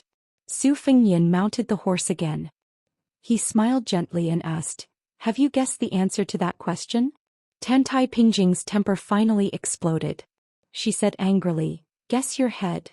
Su Fengyan's lips moved slightly as he muttered something softly. Tantai Pingjing instantly regained the demeanor of a Qi refinement grandmaster. In the second year of the auspicious talisman, the valley rain arrived. Spring had already set in. Every household had a cinnabar tome that forbade scorpions. After Su Fengyan and Tantai Pingjing parted ways at the south of Qingsong City, he traveled alone to the hinterland of the west region. He finally saw that inconspicuous mountain.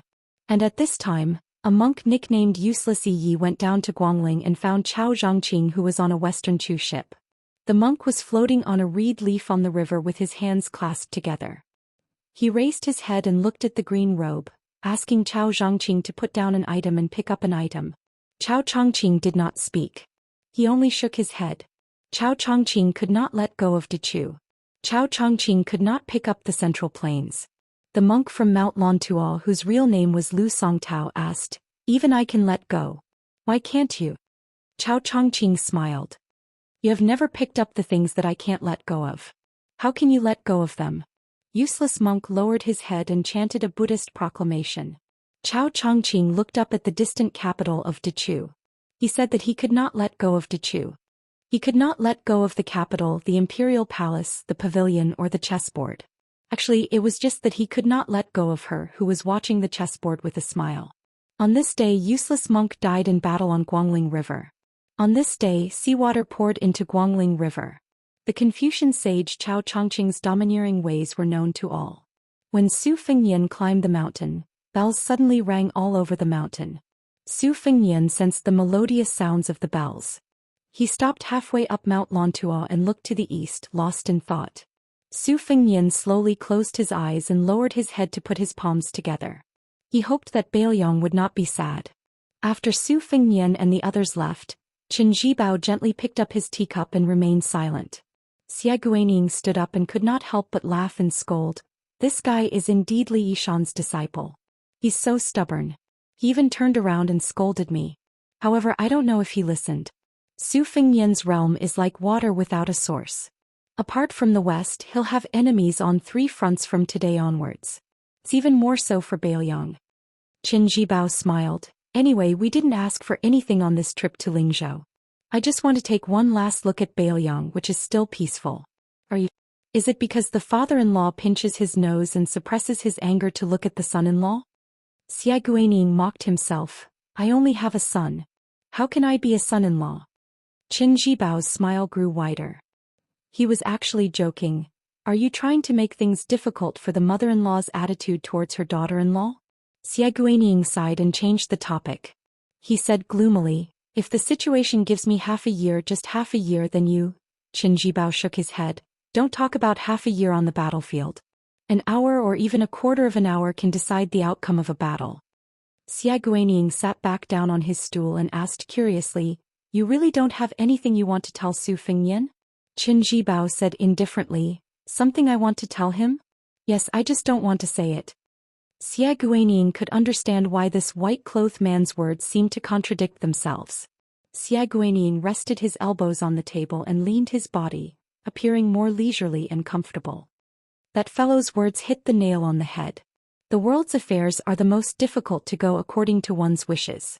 For example, if Su Fengnian was an embroidered pillow like before and Bailiang followed your surname Qin, he wouldn't have so much trouble if he had obediently become a puppet vassal king. If Su Fengnian was not only the world's #1 martial artist, but also possessed Qin Zhibao's military strategy and was the world's #1 commander, then I would have gone straight to Mount Qingliang instead of Shu. Qin Zhibao and Bailiang's Su family seemed to have tied a dead knot. As Su Fengnian's achievements increased, it became harder to resolve. Chapter 1443. A look of schadenfreude appeared on Xia Guining's face. What do you think of Su Fengnian, His Royal Highness, and the new Prince of Liang? Xia Guining thought he would never get an answer after asking this question, but Qin Zhibao answered without hesitation, I might have been jealous when he was still a child. But when he became the king of Bailiang, I didn't feel much anymore. Xia Guining was surprised. Jealous? You're a master of military strategy who defeated Yi Baikue. You could have become a prince of a different surname in your 20s. Why would you be jealous of a crown prince of a vassal state who had no choice but to hide his dirty writing and ruin his reputation? Qin Zhibao smiled. Su Fengnian was right about one thing. There are some small things that you don't understand, Sir Xia. Xia Guining fell into deep thought. Huang Sanjia prided himself on being flawless in his calculations. Later on, he went to calculate people's hearts to pass the time.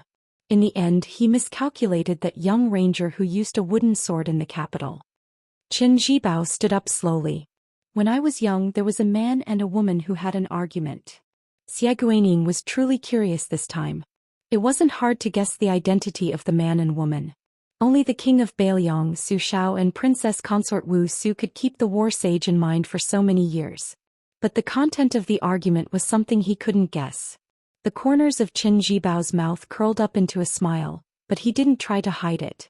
That man said that we men should wear armor and ride horses to kill enemies. Even if we get off the horse, we should still wear the black armor to look handsome and powerful. The woman said that wearing simple and elegant white robes would make one look better and more scholarly. Later on, when I came to Bailiang, other than the initial battle caused by Zhao Dun, I didn't fight many major battles when I became the Bailiang Protector General. There were only intermittent small battles. Most of the time I spent reading books in that residence where I could see yellow sand as soon as I opened the door. My father died early, but at least I have some impression of him. My mother died even earlier, so my memory is very vague. That's why I've always treated that man as my foster father, but I've always treated that woman as my mother. Then Qin Zhibao stopped smiling. As long as Godfather is alive, I won't touch Su Fengnian. But if he died in Liang River Lake or Baimang Grassland, I wouldn't care. My adoptive father believed in this original intention, but many people didn't. Even Yao Jian and Yi Shi didn't believe it. So they found Baimang's killer Xue Songguan behind my back and paid for his death. Huang Sanjia had the prophecy that the dragon and python would be beheaded by Bai Yi. It was not only a trap for the Bailiangsu family, but it was also a shackle for me, Qin Jibao. Therefore, during the ambush at the Iron Gate Pass, she thought that I was going to kill people. I can tolerate many things, but I can't tolerate her. Back then, I killed her parents at the West Wall with my own hands, but I let her go. After a moment of silence, Qin Jibao said in a low voice, "My father met his death calmly. I only hate the world, but I never hate anyone. I also recognize Godfather and he's sincere. So, I'd rather follow Godfather to the northwest border than be some southern border vassal king. But if you want me, Qin Jibao, to give the impression of being an ignorant child, why should I, Qin Jibao, follow you everywhere? Just because he's surnamed Su like my godfather? That one day he'll be hereditary?" Xia Guining happened to cross the threshold of the small courtyard. After hearing his words, her eyes shone brightly and she was intoxicated. This was the man she adored. In the eyes of the world, the southern border vassal king title was still too small. Only the whole world was enough. Xia Guining started to brew tea again. This time, compared to the undercurrent just now, it was naturally much more relaxed and comfortable. Xia Guining shook his sleeves and sat back on the stool. "I know best what Su Fingyan has done these years. When he was in Taiyin City, I kept an eye on him. But when he left the capital, I was only disappointed." Xia Guining couldn't help but ask, "Why would Sir be disappointed? Although I also dislike that Su Fingyan, if we really talk about it, he still has some ways." Xia Guining suppressed her disgust and finally managed to say, "Speak honestly." From this, it could be seen that Su Fingyan, the new Prince Liang, was not the same as before. He was not as unsightly as before. Qin Jibao smiled and said, "Sir Xia is disdaining his lack of ambition. He doesn't even have the thought of sitting on the dragon throne. Or rather, he suppresses it very well." Xia Guining's eyes widened. "Of those extraordinary men in the world, who doesn't want to be the emperor?" She raised her sleeve to cover her mouth, revealing a pair of beautiful eyes. She sneered and said, "Is Su Fingyan still a man?" On the stone table, steam rose in spirals. The aroma of tea assailed their nostrils. During this time, Xia Guining's thoughts were clear. She could see that Xia Guining was quite interested in talking, so she asked about some things that she had been holding back for a long time. Why were there so many experts in the world today? Why was their style so much better than the Jianghu of the past? Sir Xia smiled and told her that the spring of Yonghui was not just a harvest year for the Liang government. Huang Longshi had used the next 100 or 1,000 years of the Jianghu as the price to create the illusion of a big year. He was like a prodigal son. Not only did he eat his fill, but he also ate all the food for future years. In the future there would no longer be a big year, only a small year, and it would get smaller and smaller.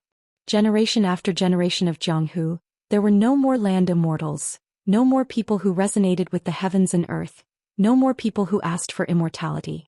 There was not a single level 4 grandmaster. In the end, only the level 2 experts who were now only grandmasters became grandmasters in the eyes of the future generations. Today all the legends of the Jianghu would become legends that the future generations half believed and half doubted. A new emperor brings new officials. One generation of grudges, one generation of grudges. Why did the new emperor Zhou Xian still seem to have a grudge against the new Prince Liang for killing his father? Sir Xia's expression was playful. Of course there was no grudge against him for killing his father, but there was a bit of hatred for him for stealing his wife. Hearing this, Sir Xia's mouth fell open. That Su fellow had such heaven-defying methods? Could it be that he really had some shady relationship with the Bailiang dynasty's Empress Liang? Xia Guining, who knew the inside story of the Zhao family, hit the nail on the head. The previous emperor Zhao Dun at least knew that the Empress Zhao Ji was just fighting with the king of Bailiang's concubine Wu Su. It was not that there was anything between Zhao Ji and Su Shao. However, there was indeed such a thorn in the emperor's heart. The key was that this thorn was deeply hidden. Even the new empress Yan Dongwu could not remove it, not to mention any outsiders. They might even die if they touched it. Xia Guining pointed at Qin Jibao and joked, "In the new emperor's heart, our king of Shu is another thorn, just like how the previous emperor, Zhao Dun, treated Su Shao with complicated feelings." Qin Jibao's expression was calm as he waited patiently for the new cup of tea. When Qin Jibao took the teacup from Sir Xia's hands, he looked at Xia Guining and asked, "Su Fingyan said so much today. Do you know what he really wants to do?" Xia Guining nodded and sighed. In this aspect, Su Fengnian and Li Yishan are truly worlds apart. Qin Zhibao said bluntly, therefore only people like Song Dongming will have a place at Mount Qingliang. Yu Xieguaning will not go. Xieguaning dismissed it with a laugh. After seeing Sir Xie's thoughtful expression from the corner of his eye, he joked, fine, since I've already told you so many interesting secrets, this one won't make a difference. Su Fengnian believed in Buddhism since he was young and believed in the afterlife. As his relatives passed away one by one, he became more and more afraid that he had monopolized the fate of his entire family, causing his relatives to not be able to enjoy blessings. Therefore, as a person who remained in the mortal realm, he would risk his life to accumulate good karma for the Su family and repay the debt of Su Shao, who killed countless people in the spring and autumn period. Xie Guining laughed and said, what a good, the son pays the father's debt.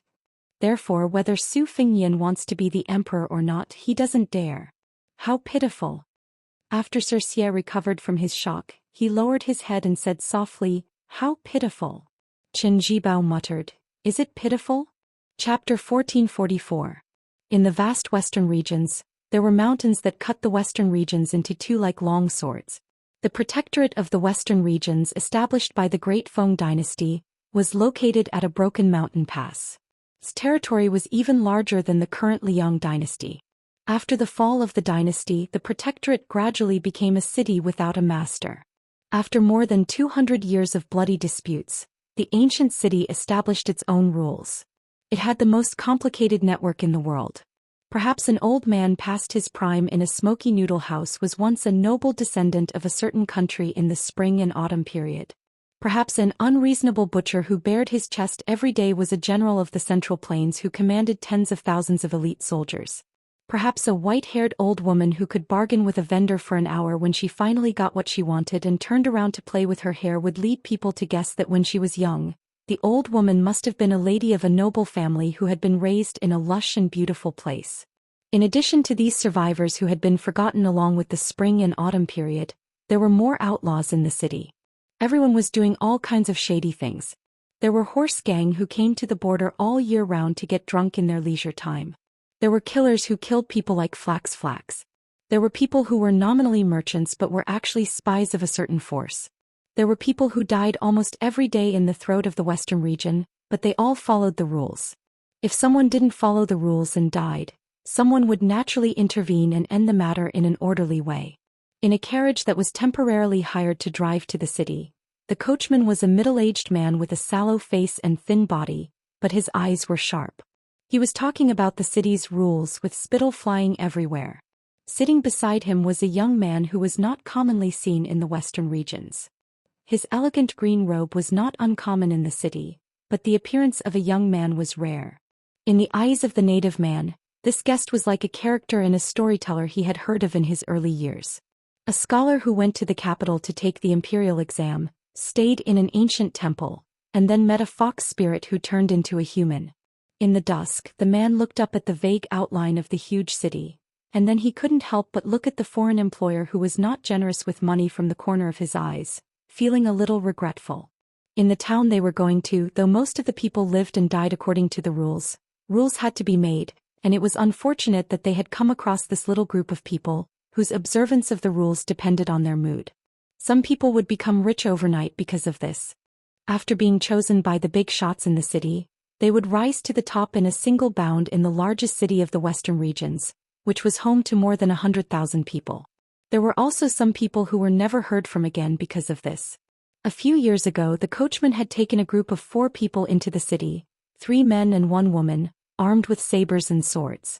They looked quite skilled, but before they could rest, they were blocked by the cavalry from the inner city. It was really a fierce battle. The 4 people were indeed skilled. They directly jumped out of the carriage and onto the roof. The rain of arrows that was like a splash of water didn't hurt them at all. The coachman didn't dare to look and abandoned the carriage, almost crawling away. Later, he learned that the 4 people had been hanged at the east gate of the city. It was said that they were heroes from the Central Plains who came to seek revenge. Unexpectedly, the family of the enemy had become an influential family in the inner city, and only 40 or 50 people were killed in the city. In fact, there were several such tragedies every year. In the final analysis, that city was open to everyone, but not everyone could leave. However, the coachman didn't dare to say this, for fear of scaring the young employer beside him. Of course, he was even more afraid that his commission would fly away like a cooked duck. Before the shabby carriage entered the city, the coachman kindly told the young man about the current situation in the city. For example, the city was divided into the inner and outer city.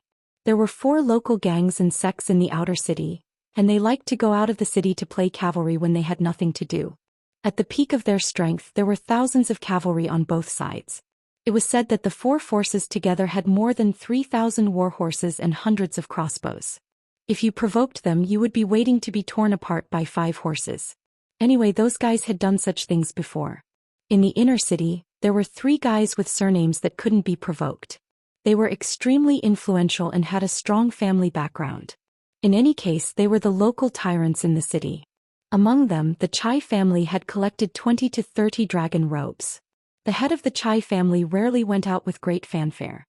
He really wore a dragon robe, as the rumors said, and the beauties around him were all wearing phoenix coronets and robes. They really looked like empresses and imperial concubines. It was an eye-opener. When they approached the city gate, the coachman who was thirsty took off the goatskin wine bag and drank a mouthful of wine. He turned to look at the young man who was listening to him carefully and grinned. "I said all this just to let you be more careful. But in case you really run into trouble, if there are those red-robed monks with prayer wheels nearby, you must hurry to them and ask for help. After all, in our western region they are living bodhisattvas. No matter how unreasonable they are, they will always restrain themselves." After entering the city, the young man got off the carriage at a downtown inn in the east of the city that he recommended. He gave the coachman a few more taels of silver. Although there was some black rust on the silver, there was no twilight. It was pleasing to look at. This made the coachman feel that his words were not in vain. Good people will be rewarded. However, when he saw the young man walk slowly into the inn without any scheming, the coachman's eyes were a little complicated. In fact, his words were in vain. When outsiders entered this inn, whether they could come out alive was up to fate. Even if they were lucky enough to walk out, they would lose a few layers of skin. However, when he thought about how the inn would give him a little share of the profits after he killed the fat sheep, the coachman couldn't help but secretly laugh. However, at this moment the young man also turned around and looked at him with a smile. The coachman's smile suddenly stiffened, but soon his smile returned to normal. He even waved his hand at the poor guy who was unaware that he was a sheep in a tiger's den. When the coachman cheerfully swung his whip and left, he probably didn't know that if this city was a local snake entrenched in the territory of the western regions and was feared, then he had personally delivered a great serpent with the power to easily swallow the snake. The person who hired the carriage to enter the city was Zhou Xian, who had not received a clear answer from Mount Lantua. There were more than 300,000 monks in the western regions, both on the books and not on the books. There were 40 to 50,000 monk soldiers affiliated with Mount Lantua. However, even if Zhou Xian personally came to Mount Lantua, he could not successfully take away a single soldier. However, it was not as if there was no turning point. Zhou Xian came to the protectorate of the western regions of the Great Feng dynasty to do his best for this bleak turning point, and then leave the rest to fate. In the center of the inner city, there was a small mountain no more than 20 feet high, known as Little Lantua. At the top of the mountain, there was the world's largest prayer wheel. Its copper body was gilded and weighed 120,000 pounds. The outside of the wheel was carved with the 4 bodhisattvas of Manjushri, Samantabhadra, Guanyin, Ksitagarbha, and 8,000 lifelike fairies. The inside of the wheel was engraved with 810,000 six-syllable mantras and all the Tripitaka.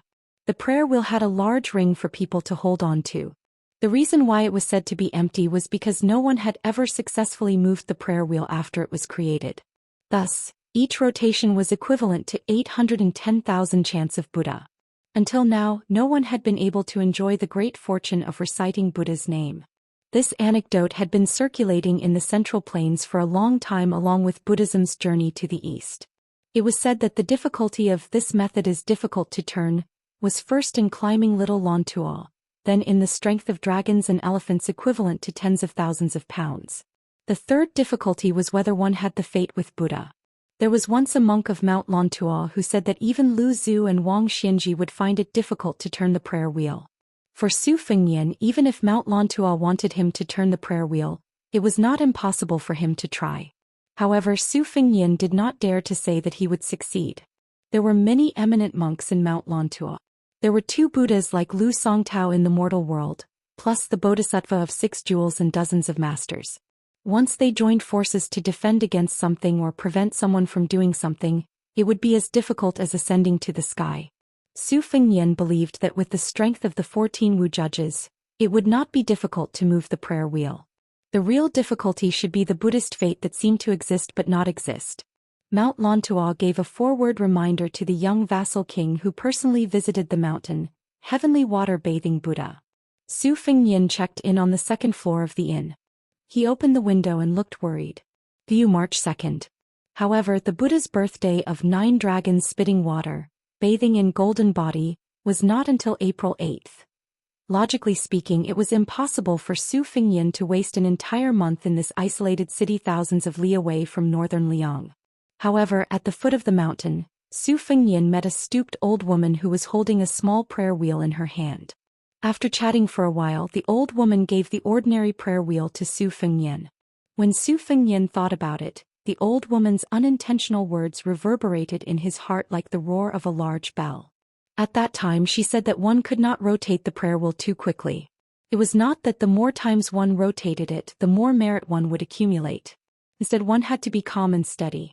Su Fengnian knew that the old woman was just an ordinary person in the western region who worshipped Buddha. However, it was because of this that he truly felt that there was a God's will in the unseen world. Su Fengnian's mouth showed a trace of helplessness and bitterness. Did he really have to wait until April 8th? The war in Liangzhou's Hutu city was in full swing. Liuzhou was also in the midst of a storm. People were dying in Beiliang every day. As the king of Beiliang, even if he could not personally mobilize the troops in the protectorate of Beiliang, he felt that he needed to stand there and see the smoke and hear the war drums with his own eyes. Only then could he feel at ease. If he could turn the prayer wheel, it would be fine. After Ko Jianghuai entered Liuzhou, there would be 40 to 50,000 fearless and brave warrior monks. Then he could turn from seeking defeat to seeking victory. In this way, Huang Manor, who bore the brunt of the attack on the western front of Liangmeng, would have more stability. This was Su Fengnian's selfishness when he acted under the nose of Tuoba Bodhisattva. This was also why Tantai Pingjing was so angry at that time. Chapter 1445. When Su Fengnian killed the real dragon of Beimeng, his state dropped greatly. If he could, why would he be willing to take the risk and run out of the calabash? However, the Beiliang cavalry was different from other border troops. The whole world knew that these cavalry were surnamed Su, and so did the Beiliang frontier army. However, Su Fengnian had usurped the title of prince. How difficult would it be to convince the 300,000 armored soldiers? The army and Jianghu were 2 different worlds. Just because Su Fengnian had become one of the few grandmasters in the world, he did not have the right to order thousands of soldiers and horses around. Su Xiao was only barely at the level of master of martial arts. Why was he the only one who could convince the masses? Why was it that Gu Jiantang was the world's #1 saber master, but his confidant Kainan led tens of thousands of soldiers under his command to see Su Xiao, who was wearing armor and holding a spear, and at the risk of losing his reputation and being useless in the eyes of the civil officials of Liang, he still willingly knelt down and saluted Su Xiao and turned around to ask Su Xiao to inspect the army. The reason was simple. Su Xiao could not kill many people single-handedly, but since Su Xiao left Liaodong, how many big cities had he slaughtered? How many surrendered soldiers had he killed? Martial artists were not scholars. They did not have sentimental feelings like unjust spring and autumn, the sinking of the Central Plains. Even if you were the soldiers who once again wore armor for the Zhao family after the fall of their country, other than hatred, you would still have an indescribable respect for Su Xiao in the depths of your heart. Su Fengnian knew that the prayer wheel might not be able to turn, but he still had to stand there obediently, feeling conflicted. The big dragon chair in Tai and city could be sat on by anyone except Su Fengnian. The big tiger skin chair on Mount Qingliang could not be sat on by anyone except Su Fengnian. This wasn't something that Su Fengnian could change just because his martial arts realm was extraordinary. In one's lifetime there are bound to be concerns, and it is extremely difficult to become a self-proclaimed Han. Su Xiao, who was rarely eloquent in his speech, once said that when people come to this world, they have to suffer hardships to pay their debts. After paying their debts, if at the end of their lives there is still a surplus, then it is already a man's great ability. In the past, Su Fengnian did not feel much about this. However, when he saw the domineering actions of those general families in Lingzhou, his heart ached, but he also felt at ease. Look, these were the descendants of the people who had fought alongside Su Xiao. Su Xiao had never let down their fathers who had risked their lives for him. That was why they could enjoy the happiness they had today. Even in a barren border like Beiliang, Su Xiao still allowed them to live a peaceful and luxurious life in Lingzhou, which was beyond the Great Wall in Jiangnan. Su Fengnian's hatred for Zhong Honggu, the true killing intent, was not because the Huaihua general looked down on him, the second generation, but because Zhong Honggu, who left the border to abuse his power as a matter of course, had harmed the general families in Lingzhou to the point that they had forgotten Su Xiao's good intentions. Standing by the window and looking at the bustling street outside, Su Fengnian said self-mockingly, "Aren't the heroes free to go?" There was a series of knocks on the door. It was the waiter of the restaurant who came to ask if he wanted to order some food. If it was not because he found it troublesome and did not want to go downstairs, the restaurant could deliver food to the room. The waiter even directly asked if he wanted to eat some outside food that was rich in dialect. He said that not only were there wild horses on the grassland, there were also skinny horses from Jiangnan that could play a little tune. It was just that the price was a little more expensive. It was 20 taels of silver each time. Su Fengnian politely declined with a smile and only asked for dinner. When the waiter saw that Su Fengnian did not look fat, he rolled his eyes on the spot and left resentfully. He complained that the coachman who had not yet left the city to wait for good news had poor eyesight. How many copper coins could he get from finding such a lean two-legged sheep? After that, Su Fengnian ate the food that was laced with knockout powder. The waiter who came to bring back the food box and chopsticks dawdled for a long time, but did not wait for Su Fengnian to hit his head on the table. He knew that he had encountered a difficult person. This was not a rare thing in this kind of unscrupulous restaurant that had been open for many years. Since soft methods did not work, then they would use hard methods. The restaurant had one or two treasures whose hands were stained with blood. If they really met a capable person who could not be persuaded by soft or hard methods, then they would admit defeat. Men who were able to take root in the western regions were particularly forthright in this kind of matter. They were able to put down their pride. If someone stepped on the ground, they would also be able to pick it up. Soon, a burly middle-aged man with a scar on his face pushed open the door and entered. 4 or 5 waiters who liked to join in the fun gathered at the corner of the corridor. They were either acting as the banker or placing bets on how long the handsome lad could last. One of them, who was a gambling addict, seemed to have lost many times. This time he gambled big and used all his money to bet that the young lad would be safe and sound. The banker was the waiter who had delivered the food to the room earlier. He accepted the 3 or 4 taels of silver with a smile on his face and could not close his mouth. Unexpectedly, before the money had even warmed up, he had to give back 7 or 8 taels of silver. It was actually from a restaurant that was slightly famous in the outer city. Master Lu had just entered when he walked out. The restaurant waiter who was acting as the banker immediately tugged at his sleeve and asked bitterly, "Master Lu, could it be that you have taken a fancy to that handsome lad's appearance, so you went easy on him? This humble one will have to work hard for half a year for nothing." The burly man, who had the aura of a bandit for many years, but still had some of the arrogance of a soldier, flew into a rage when he heard the waiter's words. He kicked the bastard who had added fuel to the fire and sent him crashing into the corridor wall. Fortunately, he had used a bit of strength, but it was still enough to make the waiter feel better. He half knelt on the ground and gasped for breath like a fish on land, unable to utter a single word. The burly man lowered his voice and said angrily, "Go easy on your mother.